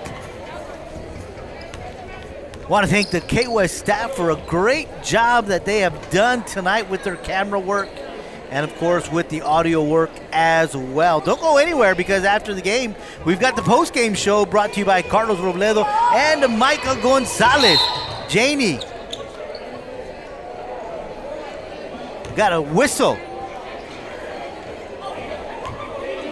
Kiani picks up another foul. That's her 3rd. That's going to be the 7th team foul on the Lady Panthers, so Janie will go to the line.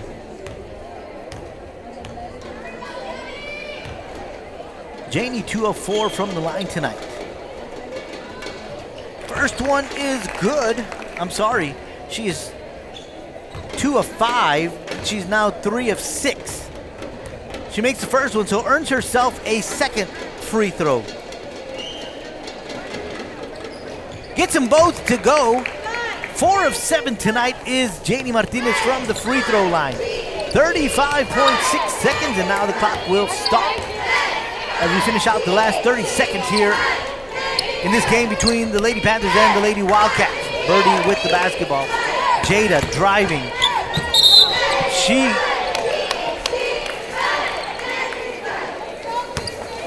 is going to be charged with a charge. So that is only her first foul tonight. Lady Wildcats will inbound. Under 20 seconds to go in this one. Janelle with the basketball being challenged by Jada.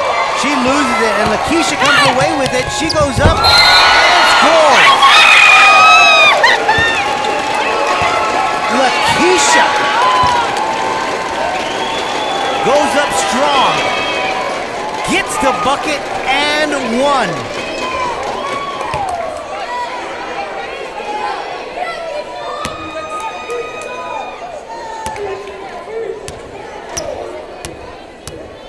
Lakeisha three-point play here, misses. Janie goes up, can't quite get both hands around it securely. So she loses it, and it's gonna be Lady Panther basketball with 5.8 seconds to go in the ball game. Ball inbound pass is stolen, and Lakeisha steals it right back. She tracks down the loose ball, buzzer sounds. Aaliyah takes a shot as a buzzer, and she is a little upset because she missed the shot or couldn't get it off on time. I'm not quite sure, but the game has gone final. Final score, Lady Panthers 66, Lady Wildcats 31, and we're gonna send it down to the court for the post-game show. We're gonna send it down to Carlos and Mike, who are on the court, and they'll be talking to the winning coach, Coach Griselda Fino.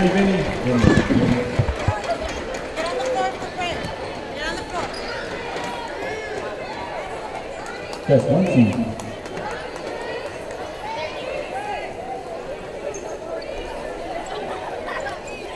All right, I'm here with the winning coach, Coach Griselda Fino. I know you guys were off a disappointing loss on Tuesday, Coach, but you guys bounced back with a strong performance tonight.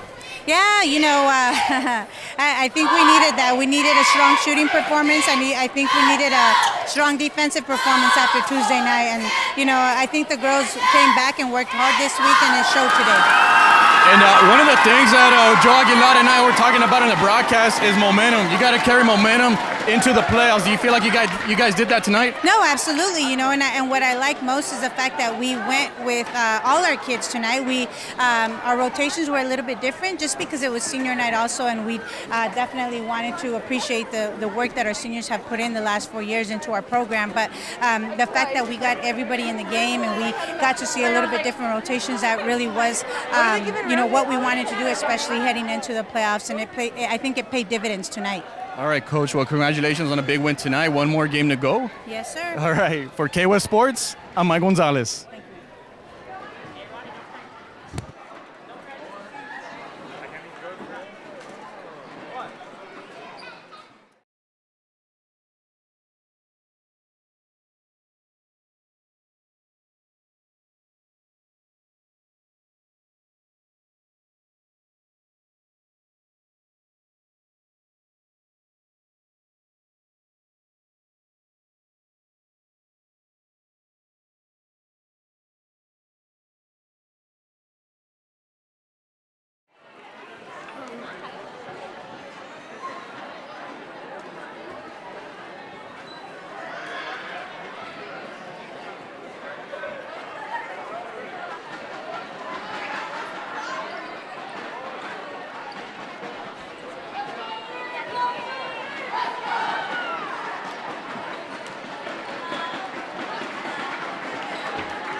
Canales, Wasaco High School Principal Yvette Morales, Head Coach Gabe Valdez, and his staff, we would like to welcome you to this year's Parents' Night. Please join me as we introduce the 2018-2019 Wasaco Boys Basketball Team and their parents.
Parents, on behalf of Coach Gabe Valdez and his staff, it was an honor to coach your sons. We would like to applaud you, the parents, for doing such a great job in raising your sons and allowing them to be a part of the Panther basketball program. Again, thank you for all your support.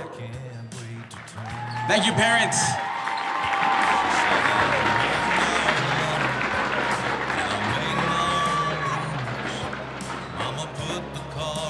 Parents, cake and refreshments over in S1.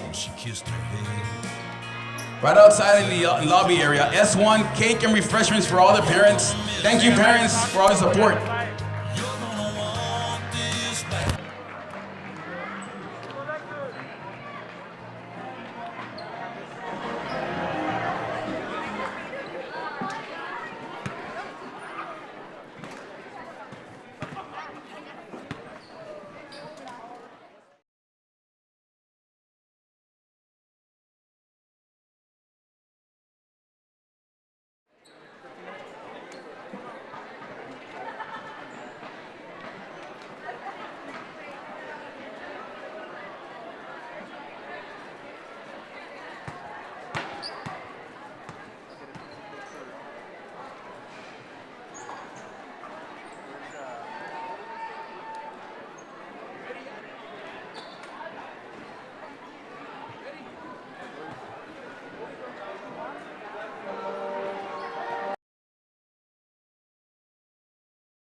1 2 1 2 1 2 1 2 1 2.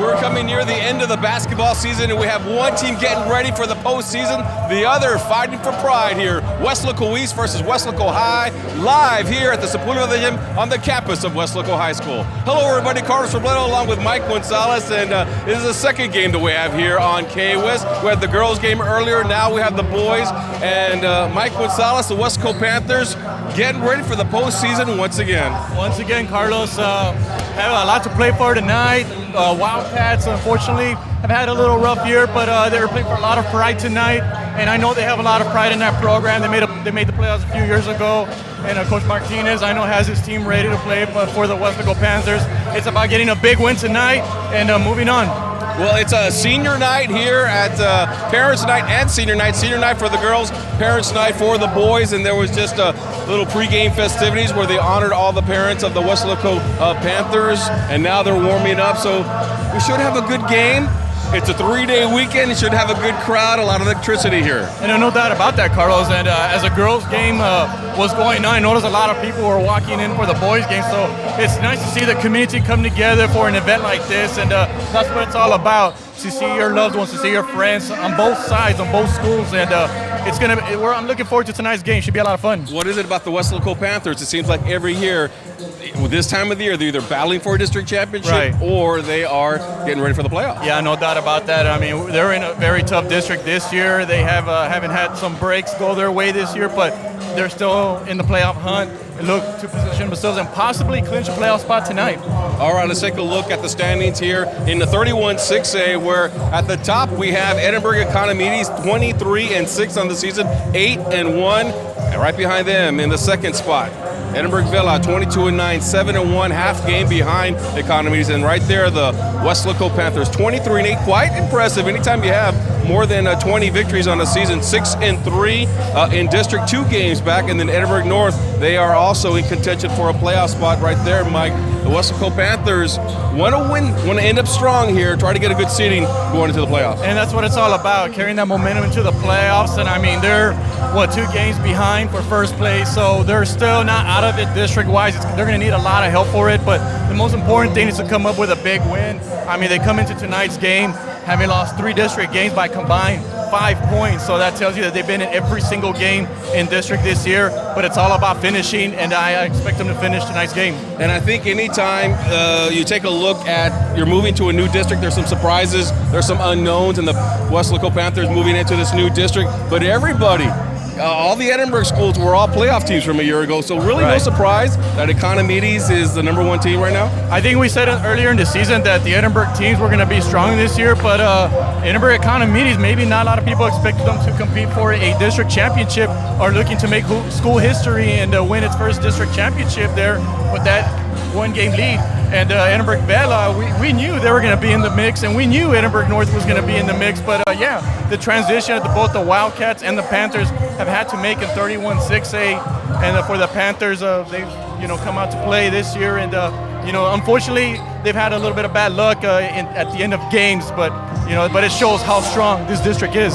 Yeah, they got a couple of games that they lost where they had huge victories, just couldn't seal the deal. Exactly. I mean, against Edinburgh Economides here at home, they had a double-digit lead in the second half, and Edinburgh Vela on the road also had a double-digit lead in the second half, but just couldn't finish the thing off. And Edinburgh High had a tough night Tuesday, lost by only 2 points, and so just a little bounce bounces or a steal or a shot not going their way there, but it's the regular season. They're still alive, and hopefully they'll get those breaks once the playoffs come around. Yeah, and never too early to start taking a look ahead who the matchups might be. Right. So in 32-6A, once again, you got Los Fresnos, you got the Harlingen schools, and you got Hanna. Those so far are the top 2 teams, or the top 4 teams that the Panthers could face. Coming into tonight, the Falcons come in at 6-0. In great shape in first place right now. Brownsville Hanna right behind them at 5-1, and then you have the Harlingen Cardinals at 3-3. Harlingen South is at 2-4. However, right behind them is Brownsville Robledo also at 2-4. But Harlingen South, if the season were if the playoffs were to start tonight, Harlingen South would be the team to come in there. So still a lot to play for on that district. But if it started tonight, Los Fresnos would be the top seed in 32-6A. Brownsville Hanna number 2, Harlingen 3, and Harlingen South number 4. So what are we looking at here? The Panthers, if they were to finish at number 3, will possibly be playing Brownsville Hanna or the Harlingen Cardinals. All right, let's take a look at some of the top players for Weslaco East and for Weslaco High, as Gabriel Rivera, the leading scorer, averaging 15 points per game for the Wildcats. Gianni Barrera, 10 points per game, and Aaron Gomez, 8 points per game. That's they like to distribute the ball around. This is a team with a lot of talent that just haven't been able to put it together. Yeah, exactly, Carlos. This is a team with a lot of potential. I mean, when they can shoot the basketball well, they really can do a great job. And no surprise there with Gabriel Rivera coming into the season. He was going to be a 3-year starter, played since his sophomore year. Is a great utility player, can shoot the ball, can rebound, can run the offense there, can play basically any position, has delivered there. Barrera has been solid. Gomez also has contributed well. But when this team shoots the ball well, and we've seen them do that in some of the games, they can be very, very dangerous. So tonight, if they're able to do that, I mean, they'll give the Panthers a run for their money. As far as the Panthers, who are their top players, well, they call them the Rugrats. Safi Fino Alasef with 22 points. That's what he's averaging on the season. Isaiah Garcia, 15 points per game. And Caleb Ibarra averaging 12 points per game. These guys can score, but maybe they're well known for their defense instead. Right.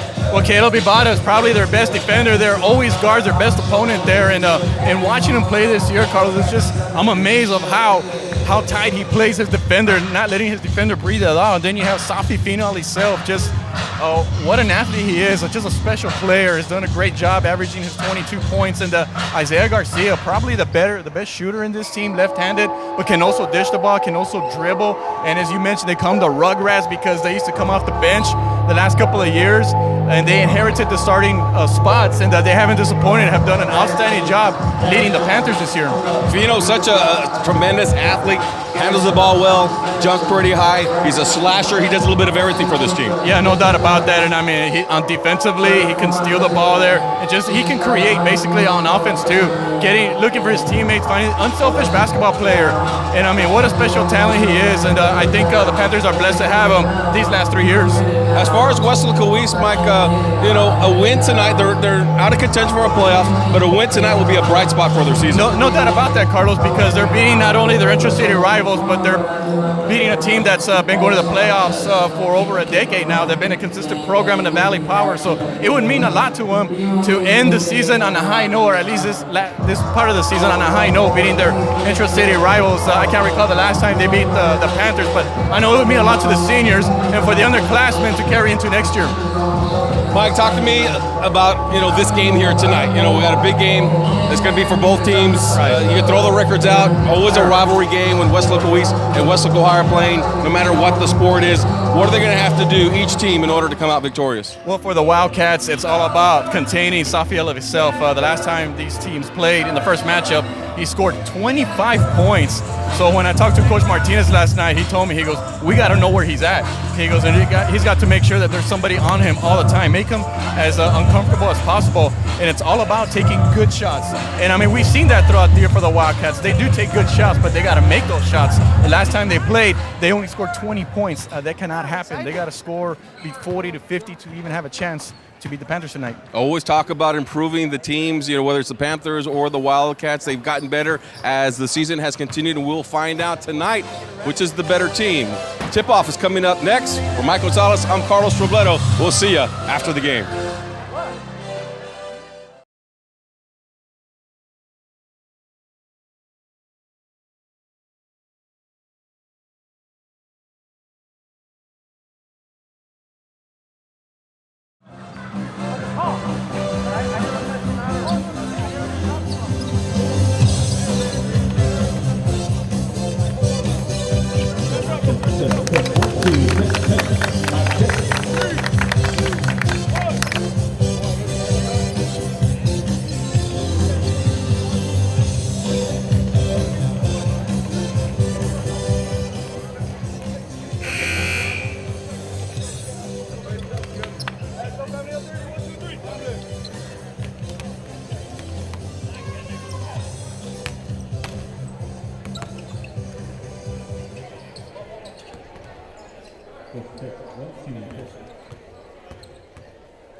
Welcome to this basketball game between the Wildcats and your Panthers. Hey.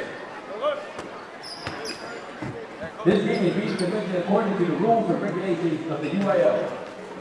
Regardless of the outcome of today's game, all the players are proving their willingness to work and sacrifice in order to achieve athletic excellence. We ask that you, as a spectator, to consider the time and effort of these teams, coaches, and athletes have put forth. Cheer these young athletes, applaud them, but do not, through any of your actions, cause them to doubt the value of athletics. By your conduct, allow these young people to feel pride in their community and schools, while your sportsmanlike actions may play only a small part in the outcome of this game. It will play a greater role in continuing to encourage competitive athletics. We ask that you show your appreciation for the students who will be taking part indirectly in tonight's game, the cheerleaders and the students who have supported their teams at home and away. These young people play an integral part in their team's success. The officials for this game have been agreed upon by school officials for both schools. Their role is not unlike those of players, coaches, teachers, and school administrators.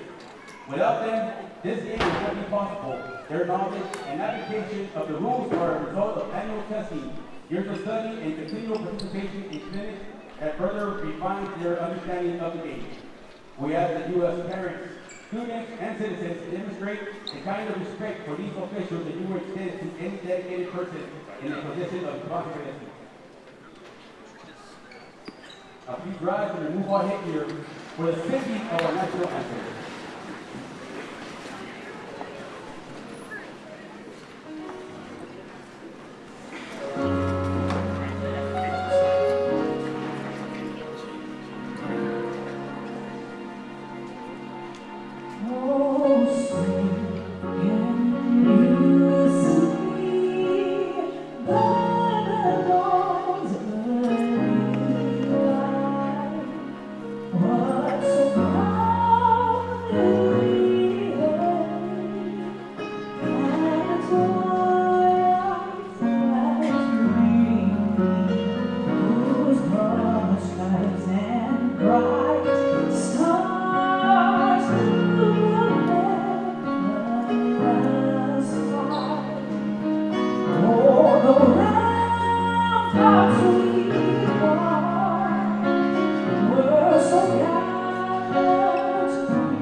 That was Christine Phillip with the national anthem, and what a great job she did there.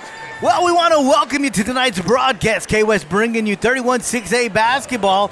It is the Weslaco Panthers taking on the Weslaco East Wildcats. And, of course, this one is always a doozy when these two teams meet on the court. I am Joe Aguilar, joined by Mike Gonzalez. Going to bring you all the action for tonight's contest. Yeah, no doubt about that, Joe. I think you said something right now very important here. A lot of electricity, a lot of excitement. Both teams are anxious out there. This is a game that they look forward to every year, and this is the second time they play each other. The Panthers won the first time, I believe it was 44-20. And so I know the Wildcats are eager to get a little bit of revenge here. And for the Panthers, it's about getting another big win as they're right in the thick of the playoff picture. Yeah, right in the thick of the playoff picture, and a little bit of an outside shot of getting a share of that district title still. So that's still kind of out there for them to grab as well. And I tell you what, one thing that I think we've all learned this year in this district is that anybody can lose at any given night. And I mean, really nobody has run away with this district. And I mean, I know Edinburgh Economides comes in tonight in first place, but I mean, we saw them get a big win here and then lose to Edinburgh Vela in the next game. So perhaps we'll have a repeat of that, and you just never know which way the ball will bounce. And the Panthers haven't had luck go their way as far as the 3 losses is concerned. It's been by a combined 5 points, but maybe, just maybe, moving forward, they'll get a little bit of luck on their side and see where the chips fall. Well, we are just about to get underway as both teams are going to meet at center court for the jump ball. We are going to have, it looks like it's going to be Sean Cortez for the Wildcats and Rolly Berrones for the Weslaco Panthers. Control goes to the Panthers. Caleb Ibarra, Safi Fino Alisel, Rolly Berrones, Isaiah Garcia, and Matt Casanova starting 5 for the Weslaco Panthers. For the Weslaco East Wildcats, Gianni Barrera, Jerry Granados, Gabriel Rivera, Aaron Gomez, and Sean Cortez are the starting 5 for the Weslaco East Wildcats. Well, got a chance to catch up with the Weslaco East Wildcats before the game started. Safi Fino Alisel with the first bucket of the night, 2-0 early Panther lead. Going back to my opening comments, saw that Jaime Vasquez was in street clothes. Talked to him about what was going on, and he said he had turf toe, so he wasn't suiting up for tonight's game. And I said, how is that possible if this is not on the turf? He goes, I don't know, maybe we'll just call it court toe. Yeah, that's a new name there that we can come up with. We'll call it a court toe there injury, but he'll be sorely missed tonight. The Wildcats really need this young man. He's one of their better players that contributes to the squad. Yeah, he contributes each and every night, and of course he runs the offense for them. 3-point shot taken there by Aaron, and Aaron makes it count, and the Wildcats take the lead 3-2. They're going to call a backcourt violation on the Panthers, so the ball's going to go over to the Wildcats. Well, Sean Cortez will replace Jaime Vasquez in the starting 5 tonight, and Sean's a big man. Not only is he tall, but he's pretty thick as well. So we see him coming off the bench quite a bit in the Wildcat rotation, and he contributes a lot each and every night for the Wildcats. That's going to be Gianni Barrera trying to drive the lane. Can't get a good shot off. It's knocked away, and the Panthers come away with the ball. Safi loses it as he tries to get it to Caleb out on the left wing, and the ball goes out of bounds to go right back to the Wildcats. So quick back-to-back turnovers by the Wildcats. Yeah, by the Panthers, I'm sorry. Right. We saw Safi drive into the paint there, and I think he thought that Caleb was going to be in the corner there, so there was a little miscommunication there, and so it's going to be Wildcat basketball here. We got some pressure defense here. And they quickly retreat, the Panthers, so Rivera will bring it across for the Wildcats. Gets it out to the left wing to Barrera. Back to the top to Cortez. Gomez back to Barrera. Barrera looking to do something with the ball. He finally gets it back to Sean. Sean will dribble out to the other side. Rivera with a little move in the paint. Goes up. Passes it out to Barrera, but I think Barrera was looking for a shot, as was I, so he wasn't ready for that one. He goes out of bounds, and it's going to be Panther basketball. Well, yeah, Gabriel did the right thing. He drove in, draw the double team there, found the open man, and unfortunately Barrera just slipped out of his hands. He probably wasn't ready for it, and turnover. So the turnover and the Panthers with the basketball. Caleb, long pass to Garcia. Isaiah from three-point land. That one a little too strong, and Cortez with the rebound. 5.5 minutes to go here in the opening period. 3-2 Wildcats lead. Pass is to Cortez. Cortez off the glass and in. Great job there by Cortez. Found them in the elbow area. It looks like we have a turnover here. Cortez again getting those long arms in there, and a quick pass to Barrera. Barrera strong to the hole. He gets it off the glass and in, and will go to the line for a three. I think it was an offensive foul, so we got to give credit there to Matthew Casanova there, giving up his body there, sacrificing, putting his hands up, just the way the coaches teach you, and was able to draw the charge there. Yeah, they're going to charge Barrera with a foul, and I thought they were going to give the foul on 12, but it was 21. So Barrera picks up his first foul of the night, and that's going to be the first team foul on the Wildcats. The first foul that has happened on the court tonight. We've already played a couple of minutes, and so it's been a pretty fast-moving and clean game here tonight. Wildcats lead 5-2. Gomez out to the left wing to Barrera. Barrera's going to dribble across and bring it back to the top. He is being challenged by Caleb Ibarra, and Caleb has a lot of steals. He's a leading steal getter for the Panthers and one of the top ones in the district. Well, you saw Caleb there reaching in there throughout the possession there, was able to get away with it, almost got a steal, but now the official felt like he went too far there, got the foul. Now he gets a steal, but was out of bounds. Was out of bounds, exactly. So we just talked about that a little bit, and he is one of the district leading stealers, and of course leads the Panthers in steals. So the inbound pass by the Wildcats, Gabriel Rivera picks up a tray, and he gets himself in the scoring column and extends the Wildcat lead 8-2. Safi from three-point land, he gets on the go. Safi has 5 points, all 5 points for the Panthers tonight as he cuts the lead to 3. Wildcats 8-5 with 4:15 to go in the opening period. That stopped an 8-0 run by the Wildcats, and once again, Matthew Casanova, you see there pumping his fist there, was able to draw another charge there. Outstanding job there by Mr. Casanova. Yeah, great job there. And Matt is starting tonight. And he does the little things, Joe. I mean, he's not going to rack up a lot of points in the scorebook, but he will give up his body. He's a great rebounder, has a strong IQ there, and has some leadership skills too. Safi going to the hole, and he's going to be fouled, and he'll go to the line for 2. Safi being aggressive there, taking it to the hole, and saw an open lane. Sean picking up his second foul tonight, and we were talking about how the first couple of minutes have gone foul-free, and we've got 4 here in the last 2 minutes. So Safi at the line for 2. He's got 5 points already tonight, and a chance to pick up a couple more. First one is good. In the first matchup, Safi scored 25 points. And just carried the team in the first meeting against Westlaco East. There was only one other player in double figures that night. Safi gets both of them to go. He's got all 7 points for the Panthers. And we've got a substitution for the Wildcats. Sean picks up 2 fouls, and so they're going to replace him with Mario Trevino. Mario, one of those big-bodied guys that gives up his body a lot as well. And you see him really fighting for rebounds on the offense and defensive board for the Wildcats. Barrera on the right wing. Gives it up to Rivera.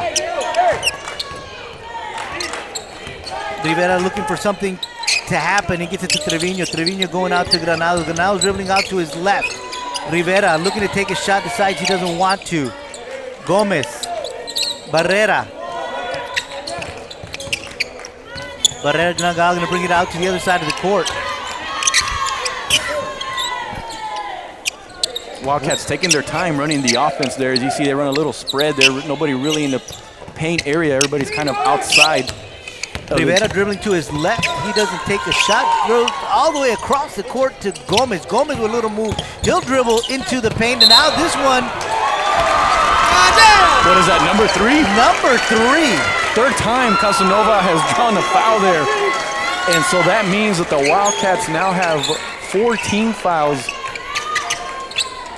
And that's going to be big as we move forward here in the first half. Yeah, it is. And that foul was charged to Aaron Gomez. That's his first foul of the night. 8-7 is your score. The Wildcats lead this one with 3 minutes to go here in the opening period. Inbound pass, trying to get to Safi, but Aaron getting his hands in front of it, knocking it away, but it'll stay in the hands of the Panthers. A great effort there, almost came up with the steal. Now they get it inside to Rolly to Isaiah. Isaiah brings it across the timeline. Ball is on the ground. Now he's going to be double teamed, and I'll tell you what, Joe, as much praise as we're giving the Panther defense, Wildcats are saying, hey, we can play some defense too there. Great job there with some pressure, was able to force a turnover. Well, the Wildcats are coming off a loss against the Economides Jaguars. We're talking about them being in first place, and they played them really well. They, of course, lost that game, but on several occasions had it tied. In the fourth quarter. Right. So that game went down to the wire. We are 2.5 minutes to go here in the opening period. The Wildcats lead this one 8-7. Again, the Wildcats doing a great job moving the ball around. Trevino with the basketball. Gives it up to Granados. Out to Rivera. Rivera thinking about it, but decides to put it on the ground. He's going to get it back to Trevino. Trevino to Gomez. We got Barrera over on the right side. Isaiah knocking it away. Gives it to Rivera.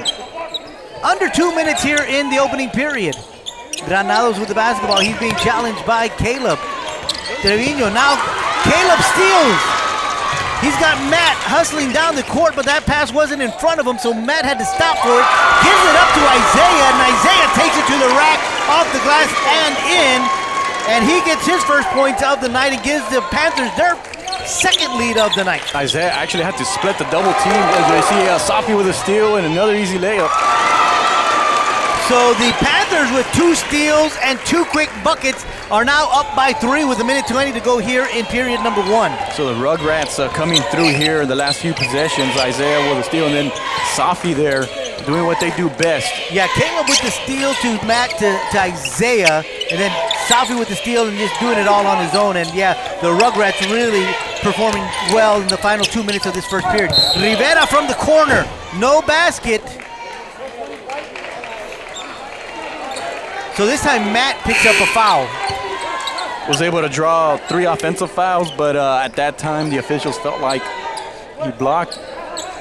But that shows you that he's willing to give up his body regardless. So Matt picks up his first foul, and only the second team foul assessed to the Panthers. 59.6 seconds left to go here in period number 1. The Panthers lead 11-8. They led 2-0, and then they trailed for a little while, and then came right back and took the lead and are up by 3 here with under a minute to go in period number 1.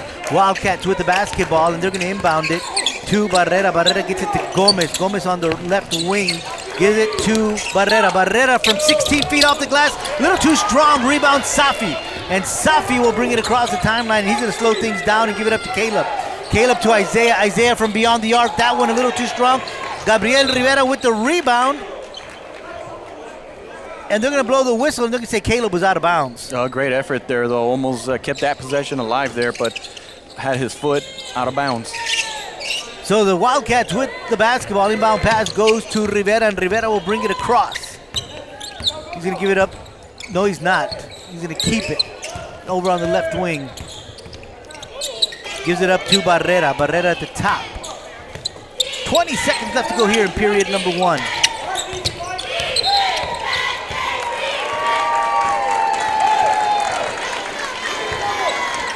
We've got an offensive foul on Trevino.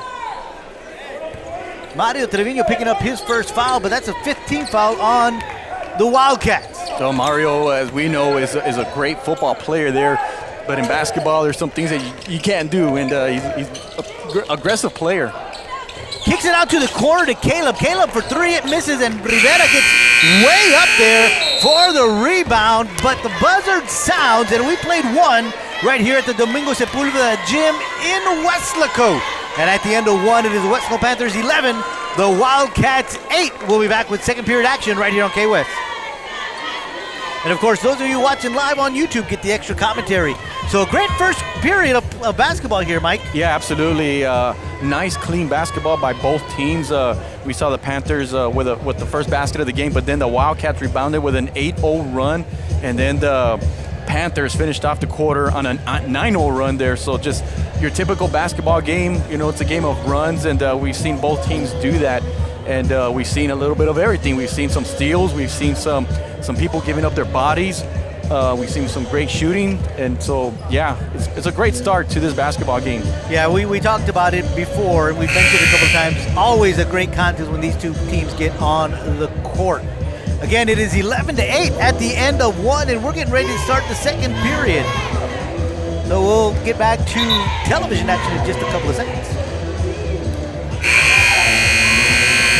Welcome back to the Domingo Sepulveda Gym on the campus of Westlaco High School. KWES bringing you this great game between the Westlaco Panthers and the Westlaco East Wildcats. We played one, and the West Panthers lead 11-8. I am Joe Aguilar, joined by Mike Gonzalez, bringing you all the action from this one. If you're watching live on YouTube, wanted to ask you guys to please share the link, let people know all around the world that KWES is bringing you a great game between the Wildcats and the Panthers. 11-8 is your score. The Panthers lead this one. A couple of substitutions for the Wildcats. RJ Lopez is on the court for the Wildcats. And once again, Joe, if you notice, the Wildcats playing a little bit of spread offense there. Nobody down there in the block area, really. It's what Gabriel's kind of, what they do is they kind of go down there, but then they get out right away.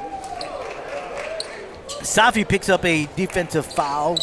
That's his first of the night. Third team foul on the Panthers. We were talking about substitutions for the Wildcats. For the Panthers, they bring in J.J. Valderas. He comes onto the court after missing a couple of games with a tear in his hand. That got stitched up, and the stitches are now removed, and they've given him the A-OK to get back into basketball action. So the Wildcats with the basketball. 7:08 to go here in the second period. The Panthers lead by a score of 11-8. Barrera with the basketball. Gives it up to Rivera. Rivera inside to Gomez. Has it knocked away by Caleb. And Matt Casanova comes away with the loose ball, and he's going to bring it across the timeline. Casanova dishes it off to Isaiah.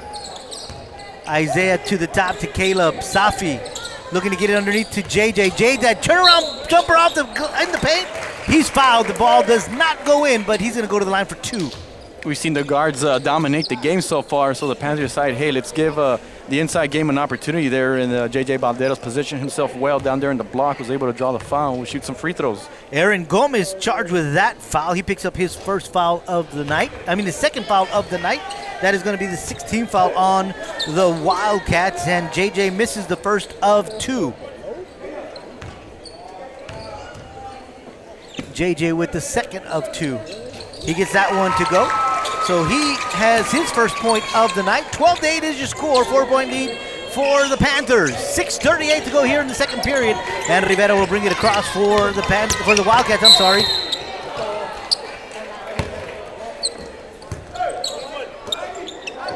Matt picks up his second foul after drawing 3 charges in the first period.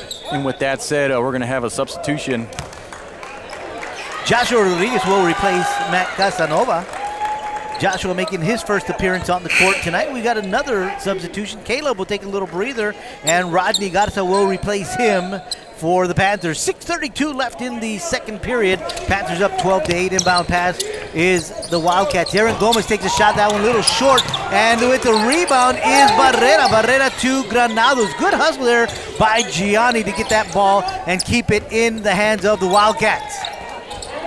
Rivera with the basketball, directing traffic, gets it to Lopez. Lopez, and they get underneath to Rivera. Rivera, 16-footer, that one is good.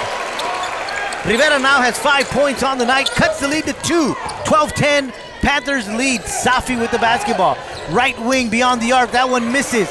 Rebound, Garza gives it to JJ, back to Safi. Safi from almost the same spot, thought about taking a shot, throws it all the way across, and inside they get it to JJ, and JJ gets a bucket, now has 3 points on the evening and extends the lead to 4 for the Panthers. Yeah, dynamite. Ronnie Garza finds JJ down there in the block and converted that field goal there for the Panthers. Is this their biggest lead?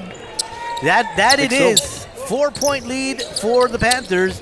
And now the Wildcats with the basketball, and it's Aaron Gomez out to Granados. He gets it to Barrera. Barrera inside to Gabriel Rivera, and Rivera up and in, and he now has 7 points in the night. Cuts the lead to 2, 14-12. That's outstanding look inside there. Didn't have a lot of room there, but put it in the perfect spot there for Rivera to lay up. And when we see Isaiah right back here, almost finished. Great rebound by Joshua Rodriguez. Fast break for the Panthers. They get the ball inside to Isaiah. Isaiah with a reverse lay-in misses, but Joshua goes up strong, gets the rebound, and then goes right back up strong. Misses the basket, but he's going to go to the line for 2.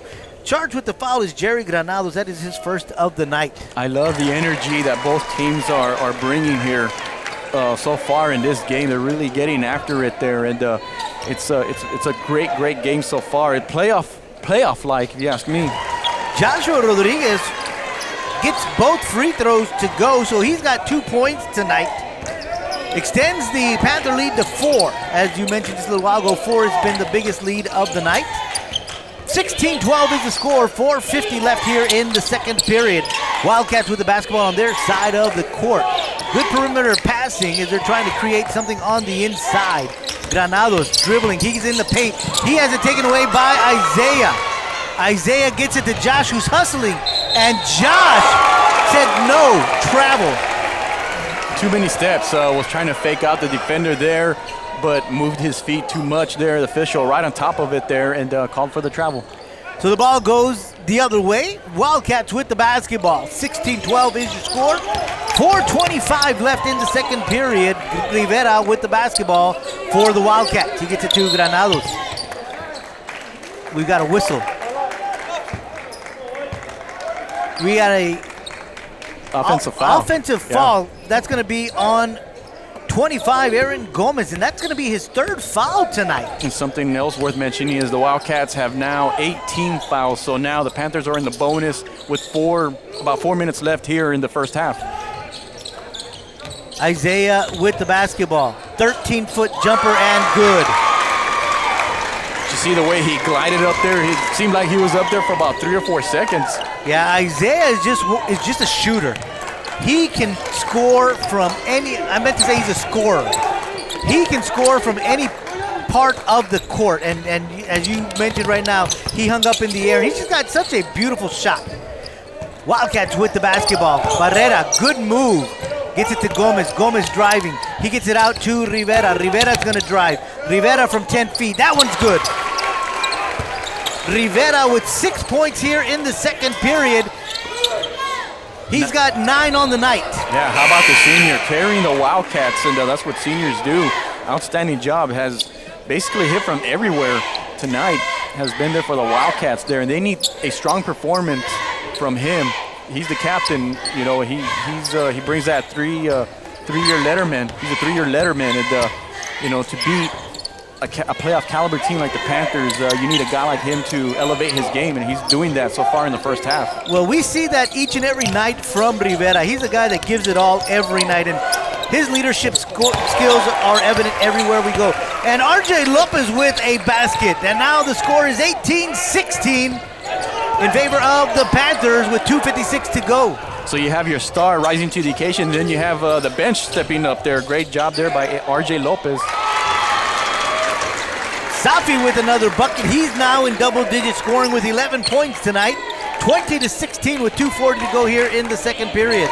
It just seems like when the Panthers get into trouble, just Safi finds a way to get them out of it. Rivera from just inside the arc, just a little too strong off the back iron. Josh Rodriguez with the rebound. You were mentioning? Oh, it's just Safi Fino, just how he's able to bring his team up when the team gets into trouble there. Has come through a lot of big shots for his career and a great pass. Inside to Josh Rodriguez, and Josh now has 4 points coming off the bench here in the second period. 22-16 is the score, 6-point lead for the Panthers with 2 minutes to go here in the first half. Well, we've seen the athleticism of Safi there, that he can drive, he can shoot, but he can also pass. RJ Lopez strong to the hole and in. So RJ coming off the bench and contributing here in the second period now has 4 points to cut the lead to 4. And now the defense of the Wildcats forcing a turnover. Barrera with the basketball. Gives it up to Granados. And he's going to get it to Rivera. Rivera out to the corner to Barrera. Barrera for 3. That one a little short. Safi with the rebound. And from behind it is Barrera trying to take it away, but there's a foul. Came from behind there. Safi looked like he had numbers there, but he got tripped and Yes. will go to the free throw line. Yeah, Barrera picks up his second foul of the night, and as you mentioned, the Panthers are in the bonus, so Safi's going to go to the line. Safi was at the line in the first period, and he went 2 for 2. So we'll see what he does here this time around as he visits the cherry stripe once again here in this ball game. 1:27 left to go here in the second period. Continues to remain perfect from the charity stripe. And as a matter of fact, Joe, as a team, the Panthers so far are 6 out of 7. And we all know how free throws and turnovers are crucial in big games. And he gets both of them. 7 out of 8 are the Panthers from the free throw line. There's a timeout on the court and will remain here. And, so that means that the Panthers have been to the free throw line 4 times tonight. The Wildcats have yet to visit the charity stripe. Exactly. I mean, and it's about being aggressive. We see the Panthers attacking to the basket, drawing the fouls. And the key, going back to Matt Casanova, they did it defensively, drawing those charges. And that kind of set the tempo to them getting into the bonus. Just little things like that always help a team out. Well, Safi dropped 2 free throws, and now he extends his point total for the evening to 13 points. He leads all scorers.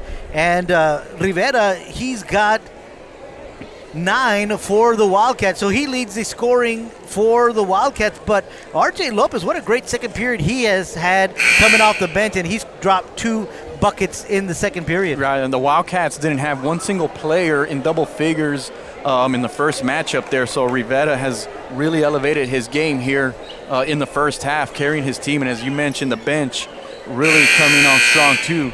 And they're going to need other guys to step up to stay with the Panthers. But the Wildcats have been able to cut the lead to 2. But then you see the explosiveness of the Panthers, and just like that, how they're able to get to the basket quickly, and then are able to get a turnover and convert it into an easy layup.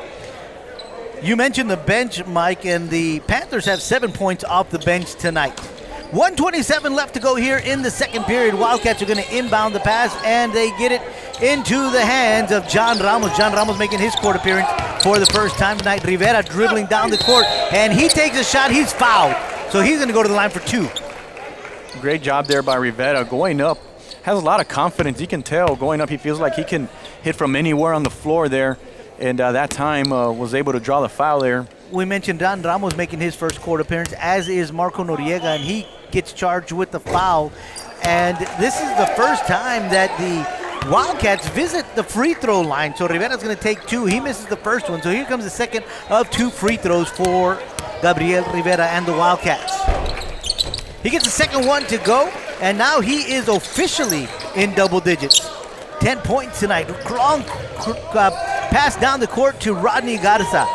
Panthers with the basketball. Caleb to Safi. Safi head move, dribbling, kicks it back out to Marco. Caleb from beyond the arc. Caleb misses, and tracking down the rebound is Sean Cortez.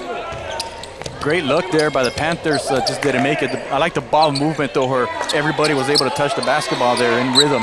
You were talking about the leadership of Rivera, and he had the basketball. And did you see him commanding his troops? RJ Lopez with the basketball. He gives it up to Granados. Granados being challenged by Garza. They get it out to Cortez. Cortez to Lopez. Lopez from beyond the arc. They're going to say he traveled.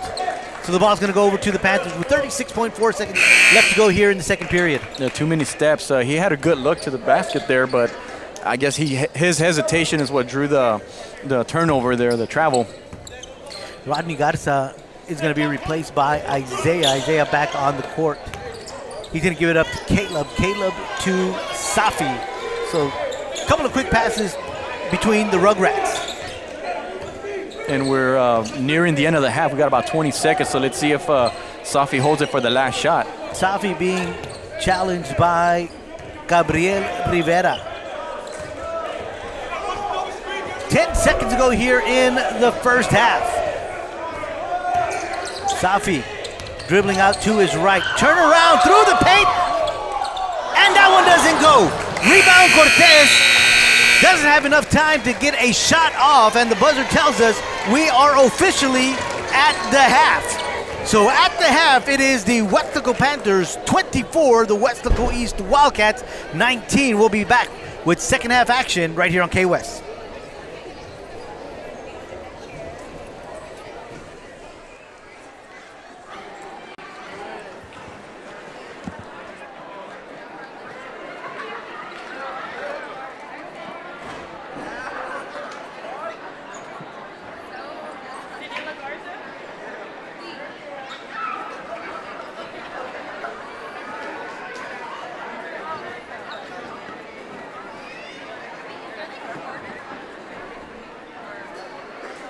Test.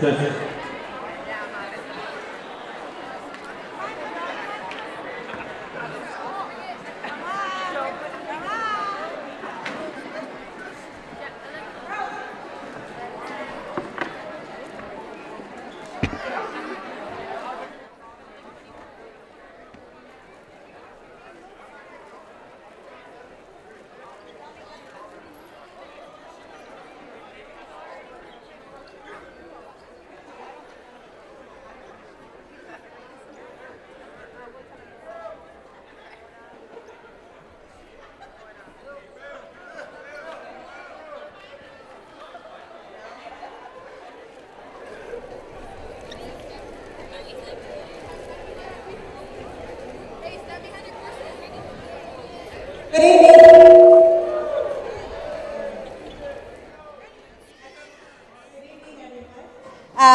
Welcome to Sepulveda Gymnasium. In honor of Senior Night, I'd like to introduce our wonderful seniors that have been part of our program for the last 4 years. I want to mention that if we do win Tuesday night's game, these seniors have, along with the seniors before them, brought 7 consecutive district titles to Weslaco Lady Panthers. So a round of applause for them, please.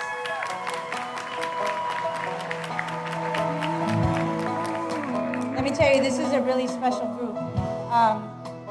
As most of you guys know, because most of you guys are Panther loyals, we lost 2 huge seniors last year, and when they graduated, all through the summer and even in the fall, everybody would come up to me and say, Coach, how are you going to replace them? What are you going to do this year? How does your team look this year? It may not be as strong. And I had a couple of my senior captains come up to me and tell me, Coach, you load up our schedule because we're ready to go. And they've never backed down and always wanted to play the best of the best. And for that reason, I feel like we've put ourselves in a really, really good situation going into the playoffs. So I highly encourage everyone out here to come and support these young ladies who have really, really put in the work, and they play every single night, and they play hard for you guys. Let me go ahead and introducing our seniors. First and foremost, we have our senior manager, Brittany. Brittany's been with us, like I said, for 4 years, and the first 3 years she actually played in our programs. And her senior year, she said, I really need to focus on my studies, Coach. I have a lot to do as far as putting in the work to graduate, and so if you'll have me, then I'd still like to be part of the team and help you as much as I can. Well, I'll tell you what, this little girl is everywhere. These kids, all they have to do is turn around and call Brittany, and she knows exactly what they need, and she's been such a blessing to our program. So thank you so much, Mijita.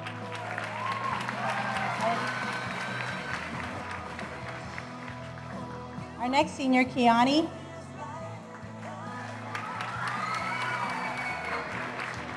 Kiani has all the fans. Well, let me tell you a little something about Kiani. Kiani just came to us this year. This is her first year being a Lady Panther, so welcome. She saw the light. But I'll tell you what, you saw her tonight, and she has just been impressive. You may not have seen her in very many games before tonight, but she's at practice every single day. She is making us better every single day. And Mijita, I really wish that I would have had you for 4 years, but I feel extremely blessed to have known you for at least one.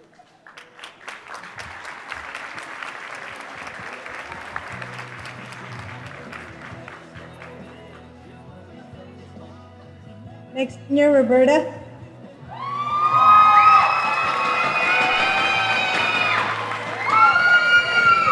This is our little birdie.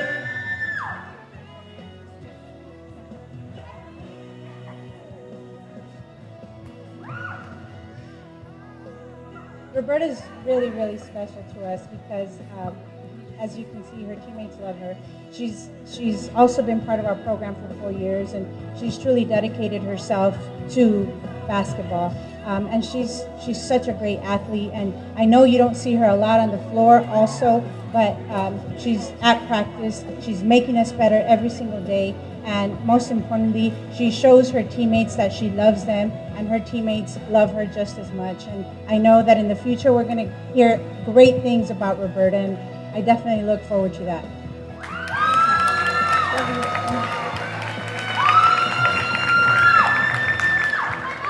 Come on, Keisha.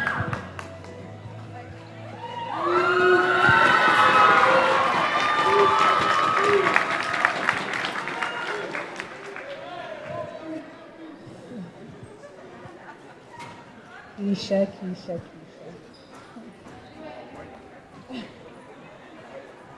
I love this kid. I love all my kids. But she's crying for a reason. She's going to miss Coach Pino. She's going to miss Coach Pino yelling at her. That's what she's going to miss. This is the kindest soul you will ever meet. And you see her on the floor and she's just a monster. But when you see her at practice, when you see her in the locker room, when you see her in the classroom, in the hallway, she is the definition of a leader. You know, and she's always the first one on the floor, and she's always the last one to leave. And she is not going to go home until she gets it right. And she's always asking for help.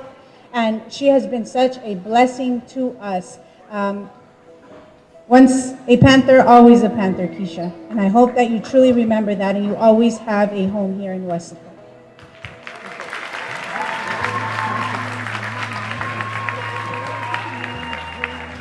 Come on, Aaliyah.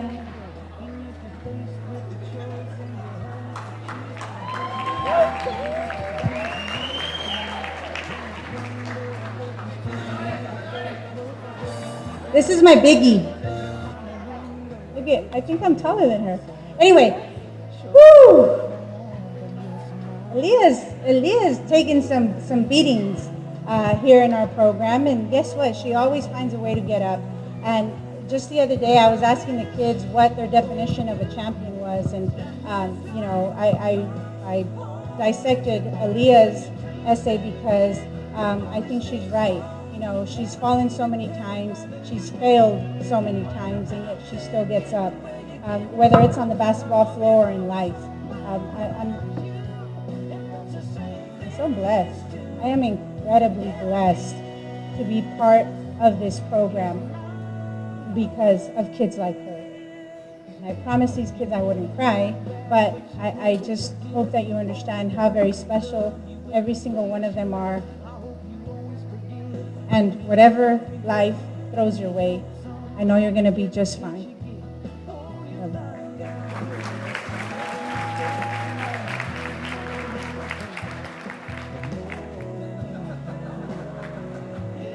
And last but not least,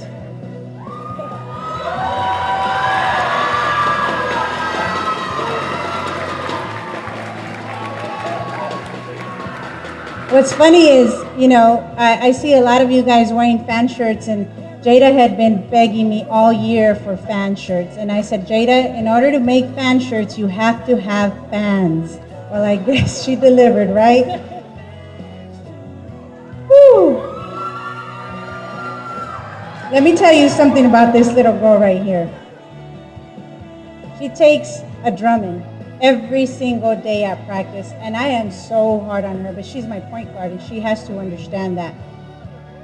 And sometimes I get on her and I see her little fist clench up, and I'm like, here she is, there she is. But I want you to know something very special about Jada that you may not realize. I've been here 13 years, and in those 13 years, there's no other point guard, and we have been so blessed with some great point guards. But this little girl leads all my point guards in my last 13 years in assists. And that right there is something special. And I'll tell you what, mijita, if you can handle me, you can handle anybody. I love you so much. A round of applause for all my seniors.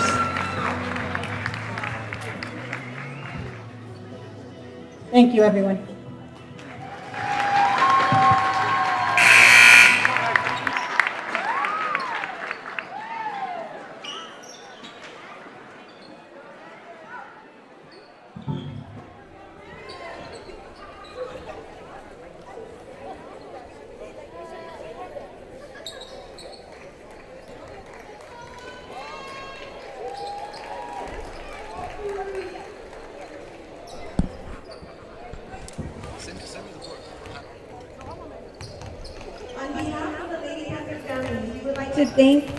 We would like to share our most sincere gratitude and thanking you, the coaches, for all your time and dedication that is put into the program. Most of all, thank you for mentoring our girls to be better athletes and students. Thank you, coaches, thank you.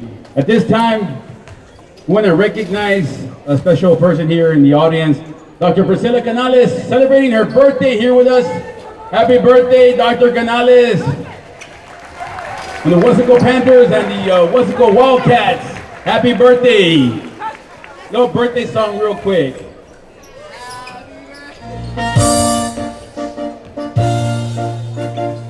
Happy birthday, 21 years old. Happy birthday to you. Happy birthday, happy birthday, happy birthday to you. Happy birthday to you. Happy birthday to you. Happy birthday, happy birthday, happy birthday to you. Happy birthday, Dr. Canales.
24-19 is your halftime score with the Panthers leading by 5. It's been a close one all night. I am Joe Aguilar, joined by Mike Gonzalez, bringing you all the action from tonight's contest. Absolutely, Joe. And the Wildcats come into this game 1-7 in district. It's been a struggle for them, but they came to play ball tonight, are giving the Panthers a hard time here, and maybe a good test as the Panthers make their march toward the playoffs here. Only a 5-point game as we start here the third quarter. You know, the Wildcats looked good on Tuesday night as they lost a close one to the district-leading Jaguars, and that's a game where they were tied up in the second half on several occasions and even late into the fourth period. So, and tonight they're continuing that momentum and playing a really good Westfield Panther team and playing them really, really well. And we are officially underway here in the third period. Again, your score in the third period, 24-19 in favor of the Westfield Panthers. Caleb Ibarra from beyond the arc. He starts the scoring for the Panthers here in the second half with a tray, and that's his first bucket of the night. Yeah, excellent job there by number 15 there on the assist. That's JJ Valderramos. Valderas drew a triple team there and found Caleb wide open there. Almost comes up with a steal here. And the ball is loose as they try to get it to air, and then Safi comes away with it. And he goes strong to the hole. He led all scorers at halftime with 13. He gets a bucket, now has 15 in the night as the Panthers have their biggest lead of the night, and it is 10. They lead 29-19 underneath to Barrera, wide open, and he gets an easy bucket. Yeah, great look inside there by number 25 there, Aaron Gomez. A great look with the assist. Garcia, a little too strong. With the putback is Safi, but he can't get it to go, and there's a whistle. Aaron Gomez is going to pick up his fourth foul of the night. That's going to send him to the bench. Let's see what Coach Martinez, Coach Martinez is going to ask him to have a few words. Yeah, they are going to have a few words with him. And it's going to send no one to the line. It's going to say that it was not a shooting foul. So yes, Gomez will be replaced, and he'll be replaced and take a seat on the bench, and Valderas with a turnaround jumper. Valderas off the bench now has 5 points. Valderas twice getting the ball here to start the third. That time goes up for the shot and gets the swish there. Rivera going strong to the hole. He's fouled, and they're going to say he's on the ground. Rolly Valderas picking up his first foul of the night. That's going to be the first team foul on the Panthers. Game started off with no fouls. This second half has started with 2 quick fouls, and they were getting really close to a 5-second violation there. Coach Martinez says, let me get a timeout here, and so they're going to take a timeout on the court. We're going to stay here as we are live on YouTube. I want to remind you guys to please share the link. Let the world know that you're enjoying a great basketball game between the Panthers and the Wildcats right here on KWES. Yeah, and we'd like to thank the fans that are watching us and getting some good basketball here tonight. This has been a very competitive game by both schools, and a lot of electricity here. Good crowd on hand, and both teams playing with a lot of energy and passion in this intra-city rivalry game. Yeah, the Panthers leading 31-21, 10 points. That's been the biggest lead of the night. In the second half, the scoring has been led by 3 guys on the Panthers. Caleb with a tray, Safi with a bucket, and JJ with a bucket.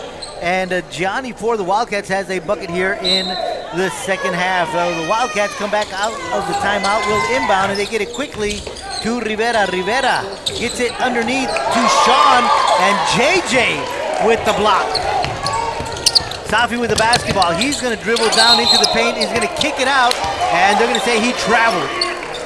Something we don't see very often from Safi. Well, yeah, he was trying to drive into the paint, and then I think he just kind of lost his balance there. Took too many steps, did a 360, tried to dish it out, but the official's right there to call the travel.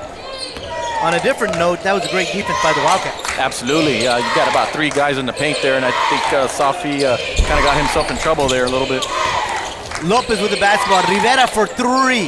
And he gets that one to go. So Rivera gets on the board in the second half for the first time. And he now has 13 points on the evening. 31-24.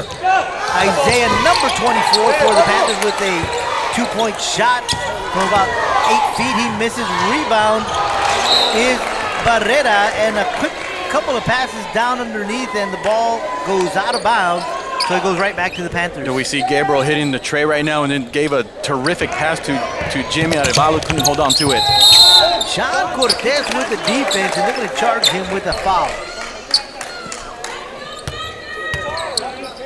Cortez is going to pick up his third foul of the evening. Second team foul here in the second period. It is a shooting foul, so that's going to send Isaiah Garcia to the line. This is the first time he visits the free throw line. He gets the first one to go. Isaiah is the son of Wally Garcia, who is a Wesleco Panther legend here, played back in the late 80s. And I want to say he was on that 1987 Dream Team with Coach Valdez. Garcia gets both of them to go. 33-24 Panthers lead.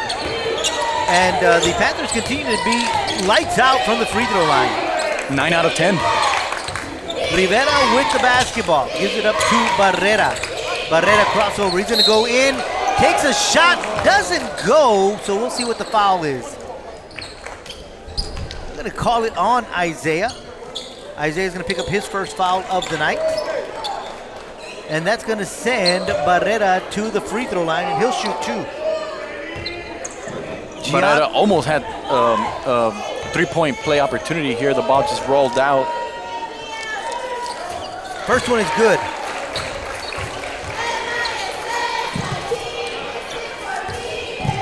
So the Wildcats at the free throw line. Gianni Barrera with the second of 2. That one doesn't go, so he's 1 of 2 from the free throw line. And here comes Sabi, gives it up to Berrones. Berrones with a great stall move, and he gets a bucket, and that's his first points of the night. And he comes right back with a steal, and he's going to go to the hole again, and he gets 2 buckets.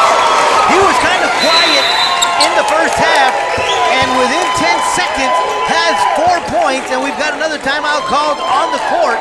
With 5:05 to go in the third, the Panthers now lead by 12, 37-25. That was a good timeout there by Coach Martinez there. He doesn't want this to get out of hand here as the Panthers regain their double-digit lead there. But as you mentioned, Berrones, number 12 there, with 4 points in the last 10 seconds or so, and also has the steal. So it just shows you the potential that the Panthers have and how explosive they can be when they're playing at a high level.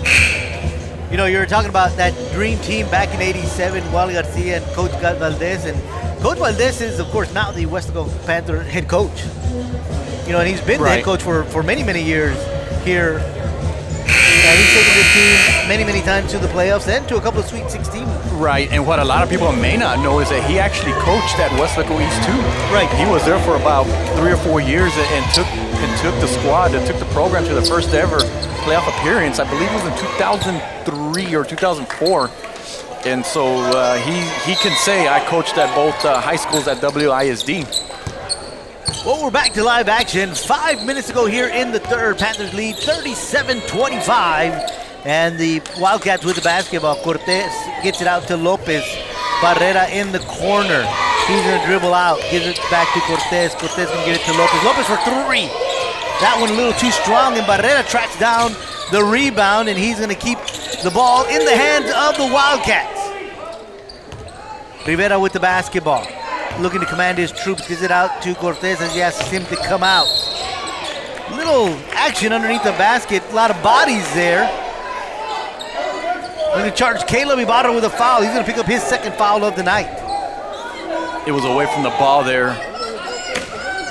So, yeah, you're right. His second foul of the night. Third team foul on the Panthers here in the second half. 4.5 minutes to go in the third period. Wildcats with the basketball. They trail 37-25. Barrera gives it up to Cortez. He gives it up to Rivera. And we've got another foul away from the basketball. I think they're going to call number 21 there for the offensive foul there. Barrera picks up his third foul tonight. Third team foul on the Wildcats here in the second half. So the ball will go over to the Panthers with 4:20 to go here in the third. We've got a couple of fouls here that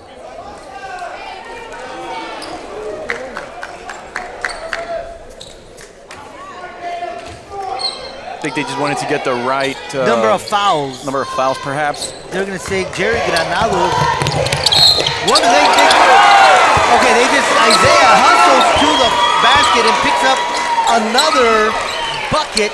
He's now got 8 points on the night, and he's going to go to the line with a three-point play opportunity.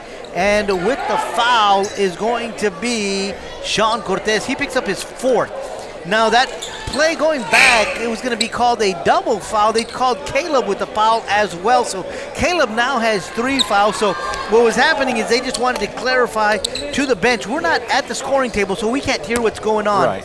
But they did call a double foul on that last play. So Isaiah now at the line with a three-point play opportunity, and he converts. And Isaiah was able to just get the ball there. The Wildcats came with some kind of press there, and Isaiah just got the ball at about half court and just dribbled it in for the three-point play. Berron is going to pick up a foul there, as we've had a couple of really quick whistles here in the last 15 seconds.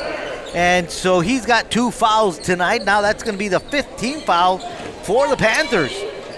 And so the Wildcats will inbound from right in front of their own bench. So we've got 5 team fouls on both sides. So we started the ball game with not too many fouls, and now we've got both teams with 5 here in the third period. Wildcats with the basketball, 3:50 to go here in the third. Lopez dribbling around, he gets it out to Rivera. Rivera to Granados, back to Rivera. Trevino providing a couple of screens, trying to get some open looks. Wildcats doing a good job with some perimeter passing. Granados asking for some help, and he gets some from Trevino. Berron is trying to jump into the lane and get that one from Rivera, and Rivera has it knocked away by JJ Valderas. Valderas quickly gives it up to Safi, and Safi will bring it across for the Panthers. Valderas having a good all-around game in scoring, rebounding, and blocking. Berrones with a turnaround jumper. That one misses, and Rivera gets way up there for the rebound. Rivera brings it across the timeline. Now he finally gives it up to Barrera. Barrera comes it out back to the top, and he's going to give it to Trevino. Out on the right wing is Lopez, and Lopez will give it up to Rivera. Wildcats slowing things down here in the third with 2.5 to go.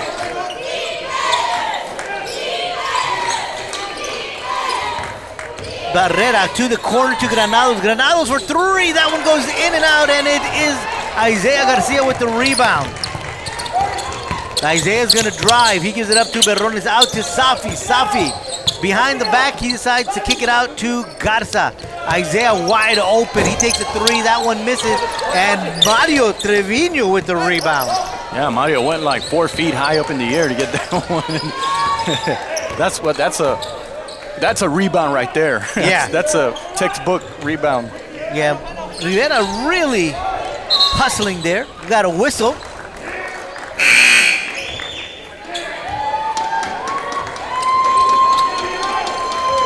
Barrera picking up another foul. That's going to be his 4th. So, Wildcats, Sean Cortez, Aaron Gomez, and Gianni Barrera all with 4 fouls. And that's the team's 6th foul here in the third quarter. Timeout called as the Panthers had the basketball, and they were in trouble. Down in the corner, they got it to Alexis Lizarraga right in front of the bench, and he quickly was double-teamed by the Wildcats. So Coach Valdez quickly calling a timeout. 40-25 is the score. 1:50 to go here in the third. A lot of action here in the third period. Yeah, absolutely. Coach Valdez basically telling his team, like, hey, guys, we're perhaps a 1 run away from putting this thing away. Like, let's not get carried away here. Let's take care of the basketball. Let's run our offense and play good defense. And so it was a good time out there. And as you mentioned, it looked like they got in trouble there on that pressure defense by the Wildcats. So a quick timeout, and the Panthers will keep the basketball, and they'll inbound from right in front of their own bench.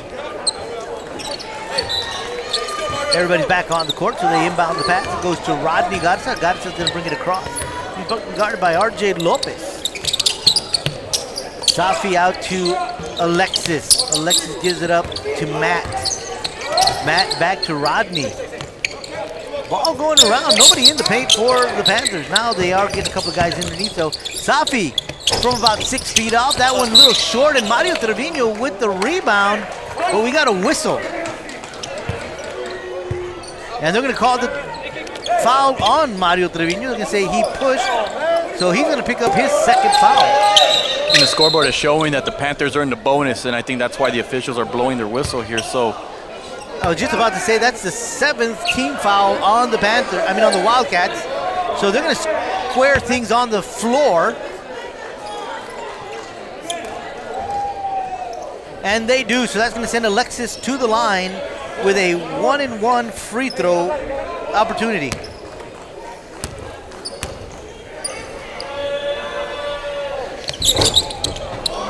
First one is good, so he earns himself a second free throw.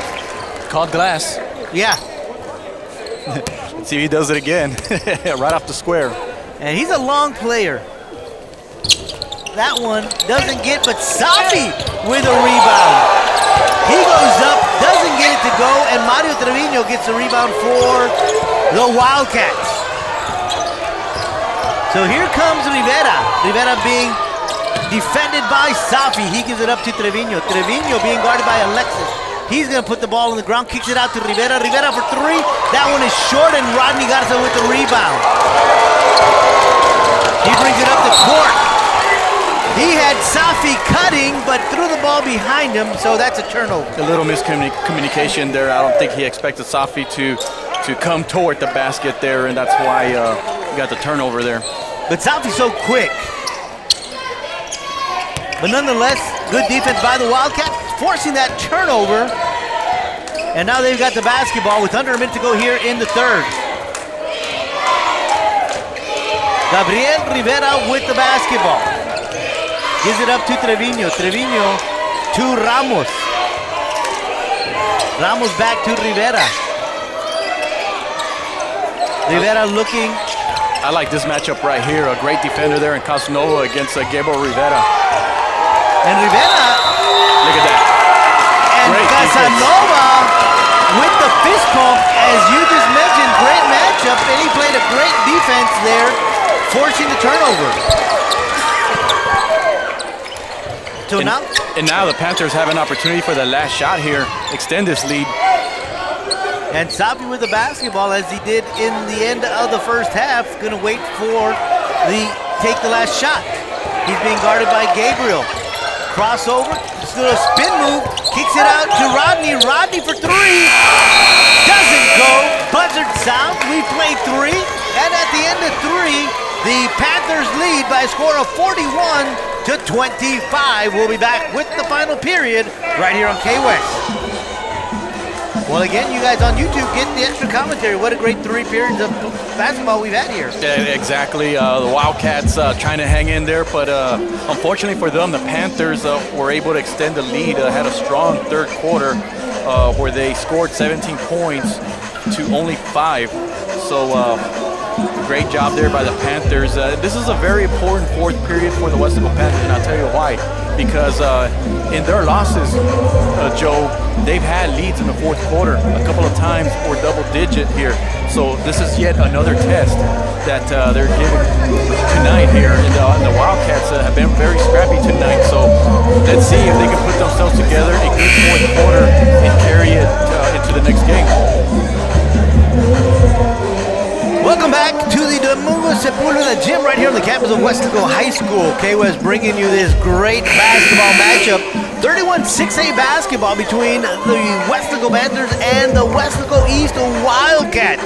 I am Joe Aguilar, joined by Mike Gonzalez, bringing you all of the action. And we are just about to get underway in the fourth period, and the ball is on the court. So we are officially underway in the fourth period. The Westlaco Panthers lead by a score of 41-25, and it's been a great game. Oh, great game here. These first 3-4 minutes are going to be crucial for the Wildcats to see if they can get back into it. Rivera doing a great job dribbling and forcing his way down the baseline, going up and being fouled by J.J. Valderas. And that, believe it or not, is J.J.'s first foul of the night. So that's going to send Rivera to the line. And he will take 2 shots. Rivera was at the line in the first half. He went 1 for 2 on his only visit to the free throw line in tonight's contest. Wildcats haven't been to the line very much in the game tonight. This is only the third time they visited the free throw line. Right, they're 2 for 4 for the game, and so that shows that they haven't been too aggressive. They haven't been able to draw some fouls down there and to position themselves to go to the free throw line. Rivera misses the first one, so here's the second of 2 free throws for Rivera. He misses both of them. Rivera leading the Wildcats with all scoring with 13 points.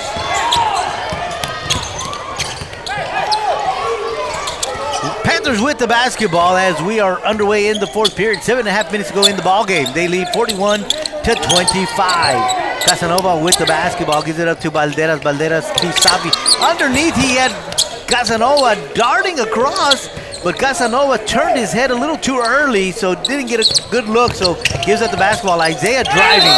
He goes up. He is fouled.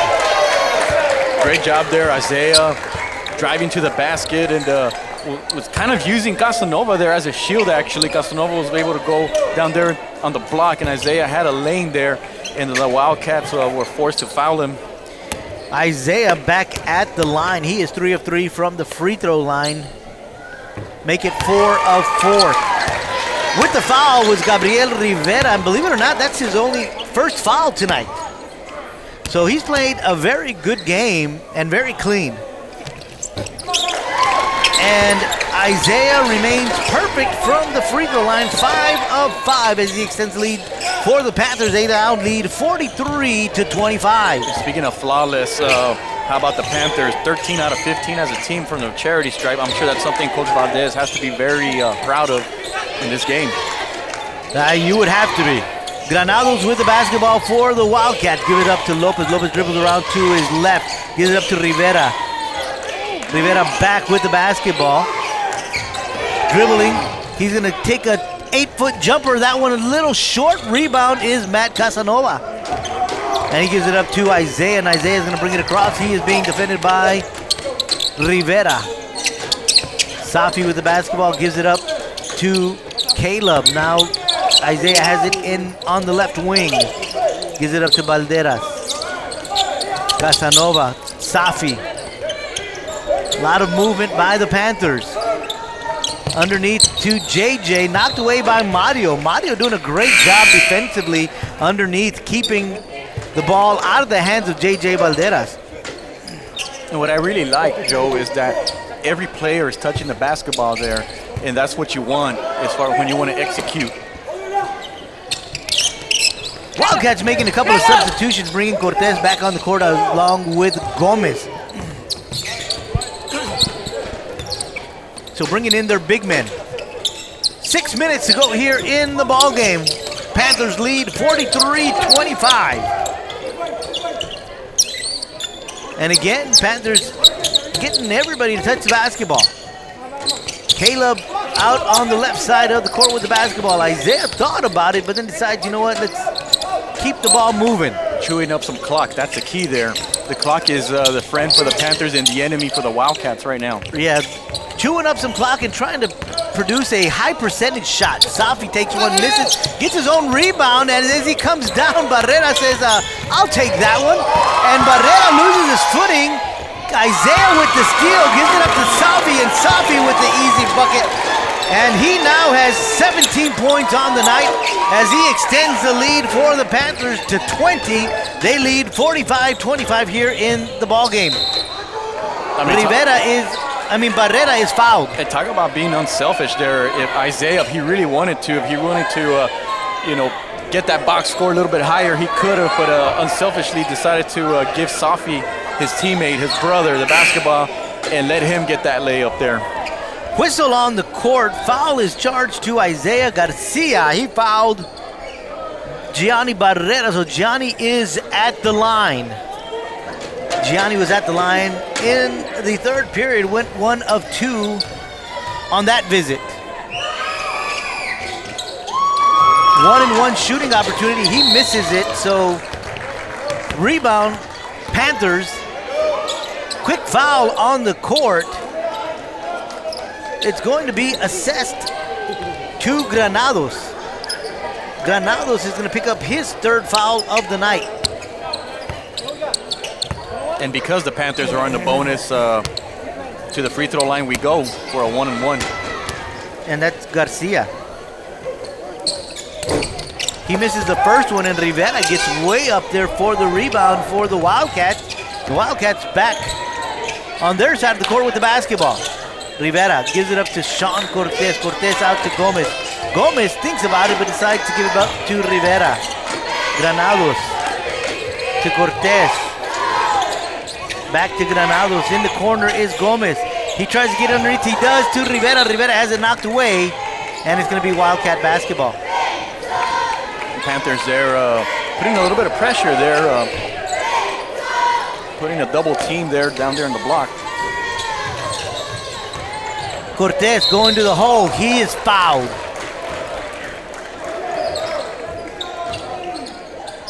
J.J. Valderas picking up his second foul of the night. He'll go to the line for two. Sean Cortez at the line. First one is good. 3 points for Sean in tonight's contest.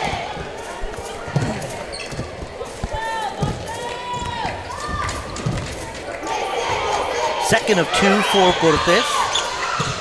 He gets both of them. 45-27 is your score. 4:37 left to go in this ball game. Panthers lead, and they've called the timeout on the court. Panthers doing a good job here in the second half. Yeah, the third quarter has been key for the Panthers. They were able to make some adjustments there, and they were able to get some good shots there, and defensively raised it up another level, held the Wildcats to only 5 points in the third quarter, and as a matter of fact, they only have 7 for the half. So, I mean, great job there by the Panthers there on defense. Yeah, you mentioned they have 7 in the second half, 5 in the third quarter. There are 2 points that have gotten in here in the fourth were just off of Sean Cortez's 2 free throws. They are 2 of 5 from the free throw line here in the fourth period. Right. And yeah, I mean, they've had opportunities to get a few extra points there from the charity stripe, but unfortunately, they've only gone to the line 9 times as a team and have only made 4, so that's less than 50%.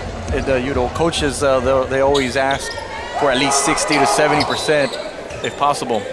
Well, we're back from the timeout, and the Panthers have the basketball. Backcourt pressure applied by the Wildcats, and pressure is getting them the basketball. We've got a foul on the court. They're going to charge this one to Caleb, and that's going to be Caleb's 4th foul of the night. And that's going to send the Wildcats to the line. 19 fouls on the Panthers. Barrera at the line.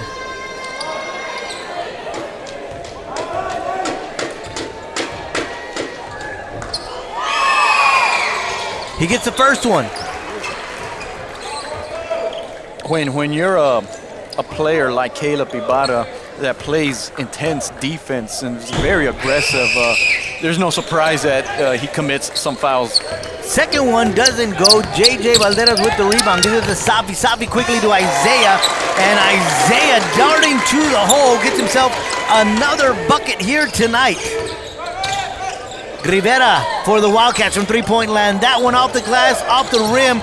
But Gianni hustling, tracking down the rebound. Aaron Gomez from three-point land. That one misses. And Safi gets way up in the air and gets the rebound for the Panthers. 3:59 left to go in this one. 47-28 is the score. Panthers lead. You notice that Safi usually plays up tempo and is aggressive, just slow things down there because he knows that the team is less than 4 minutes away from getting another big win. Rivera picking up his second foul tonight. 10 team fouls on the Wildcats. That's going to send Caleb to the line. Caleb, this is going to be your first time to visit the free throw line. And first one is good. And now the Panthers are in the double bonus because the Wildcats have 10 team fouls.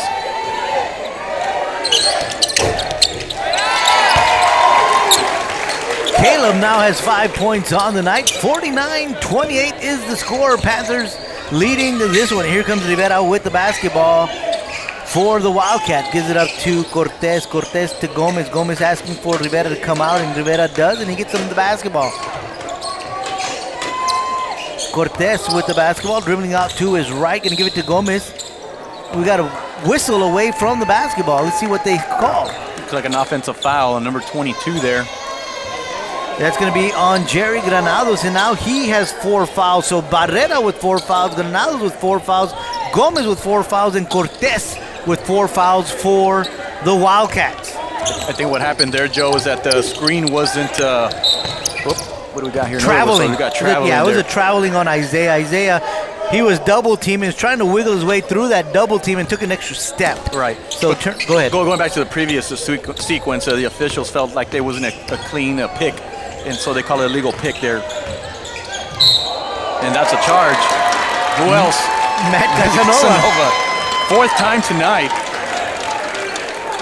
I mean, just outstanding there. Just doing exactly what the coaches tell you to do. Just position yourself, get up your body, put your hands up, and as soon as the player comes to you, you just fall back. And I mean, and the thing is, he stands up strong there. He doesn't lean back. You know, a lot of times they won't call the offensive foul if you're leaning back already. The momentum's carrying you to the floor. Not Matthew. Matthew will stand straight up. Rivera picks up his 3rd foul on the night. 49-28 is your score. 3:14 left in this one. Panthers leading. Inbound pass goes to JJ. JJ quickly gives it up to Safi. Safi to Caleb. Caleb to Isaiah. Isaiah back to Caleb. Caleb to Safi. Safi for 3. And he gets that one to go. Safi now has 20 points on the night. 52-28, Panthers leading. There goes Barrera. Barrera loses it. He gets it right back. Gives it to Gomez. Gomez out to Rivera. Rivera driving to the hole. A little short with that one. Rebound. JJ Balderas, and the Panthers with the basketball with 2:38 to go in this contest. Isaiah with the basketball underneath to JJ. JJ turnaround jumper, and he gets that one. JJ now has 7 points in this one. 54-28. Barrera with the basketball. 3-point shot by Barrera. Short. Isaiah with the rebound. Isaiah's going to go coast to coast. 8-foot jumper, a little too strong. And Sean Cortez picks up that one. Mike Gonzalez is now going to go down onto the court as he and Carlos Robledo will bring you the post-game show following this game. Under 2 minutes to go in this one. 54-28 is your score. The Wildcats leading. The Panthers leading. Wildcats with the basketball is what I meant to say. Sean Cortez with a big rebound. He gets another bucket. 6 points for Cortez on the night. We got a timeout on the court. 54-30 is your score. The Panthers are leading this one.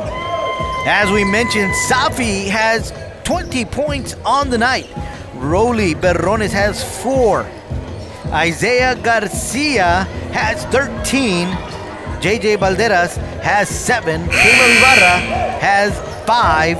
Alexis Lizarraga has 1. For the Wildcats, Johnny Barrera has 4 points. Gabriel Rivera, 13. Aaron Gomez has 3. Sean Cortez has 6. RJ Lopez has 4. We've got 1:45 left in this one. Panthers with the basketball, and they lead 54-30. Joshua Rodriguez with the basketball out on the right wing. He's going to give it up to Rodney. Rodney out to Alexis. Alexis almost loses it, but he keeps both hands on it. Now gives it up to the right wing on to Rodney. Back to Joshua. Ethan Bolaños, we haven't mentioned his name. He's on the court, and he was darting to the hole as they try to get the ball to him. Barrera knocked it away out of bounds, but it'll stay in possession of the Panthers. Marco Noriega with the basketball. Marco just recently signed to play football at Hardin-Simmons University. He'll be a Cowboy next year. Traveling on Marco. 1:05 left to go in this one. Ball goes back to the Wildcats.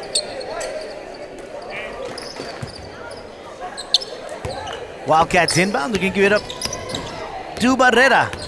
Barrera out to Rivera. Under a minute to go. All the way across the court to Gomez. Gomez for three. That one's short. Rebound, Garza. Garza gives it up to Bolaños. Bolaños to Rodriguez. Rodriguez double team. Gives it up to Rodney. Rodney gives it to Ethan. Ethan for three. That one misses. Rebound, Barrera. Barrera has a pass stolen by Marco. Marco gives it up to Rodney. Rodney misses, and Barrera with another rebound. This time he gives it up to Cortez. Cortez dribbling. He goes up to the hole. He misses, and rebound Marco. Marco with some great body control. Keeps the ball in play. Gives it up to Rodney, and now we've got 10 seconds to go.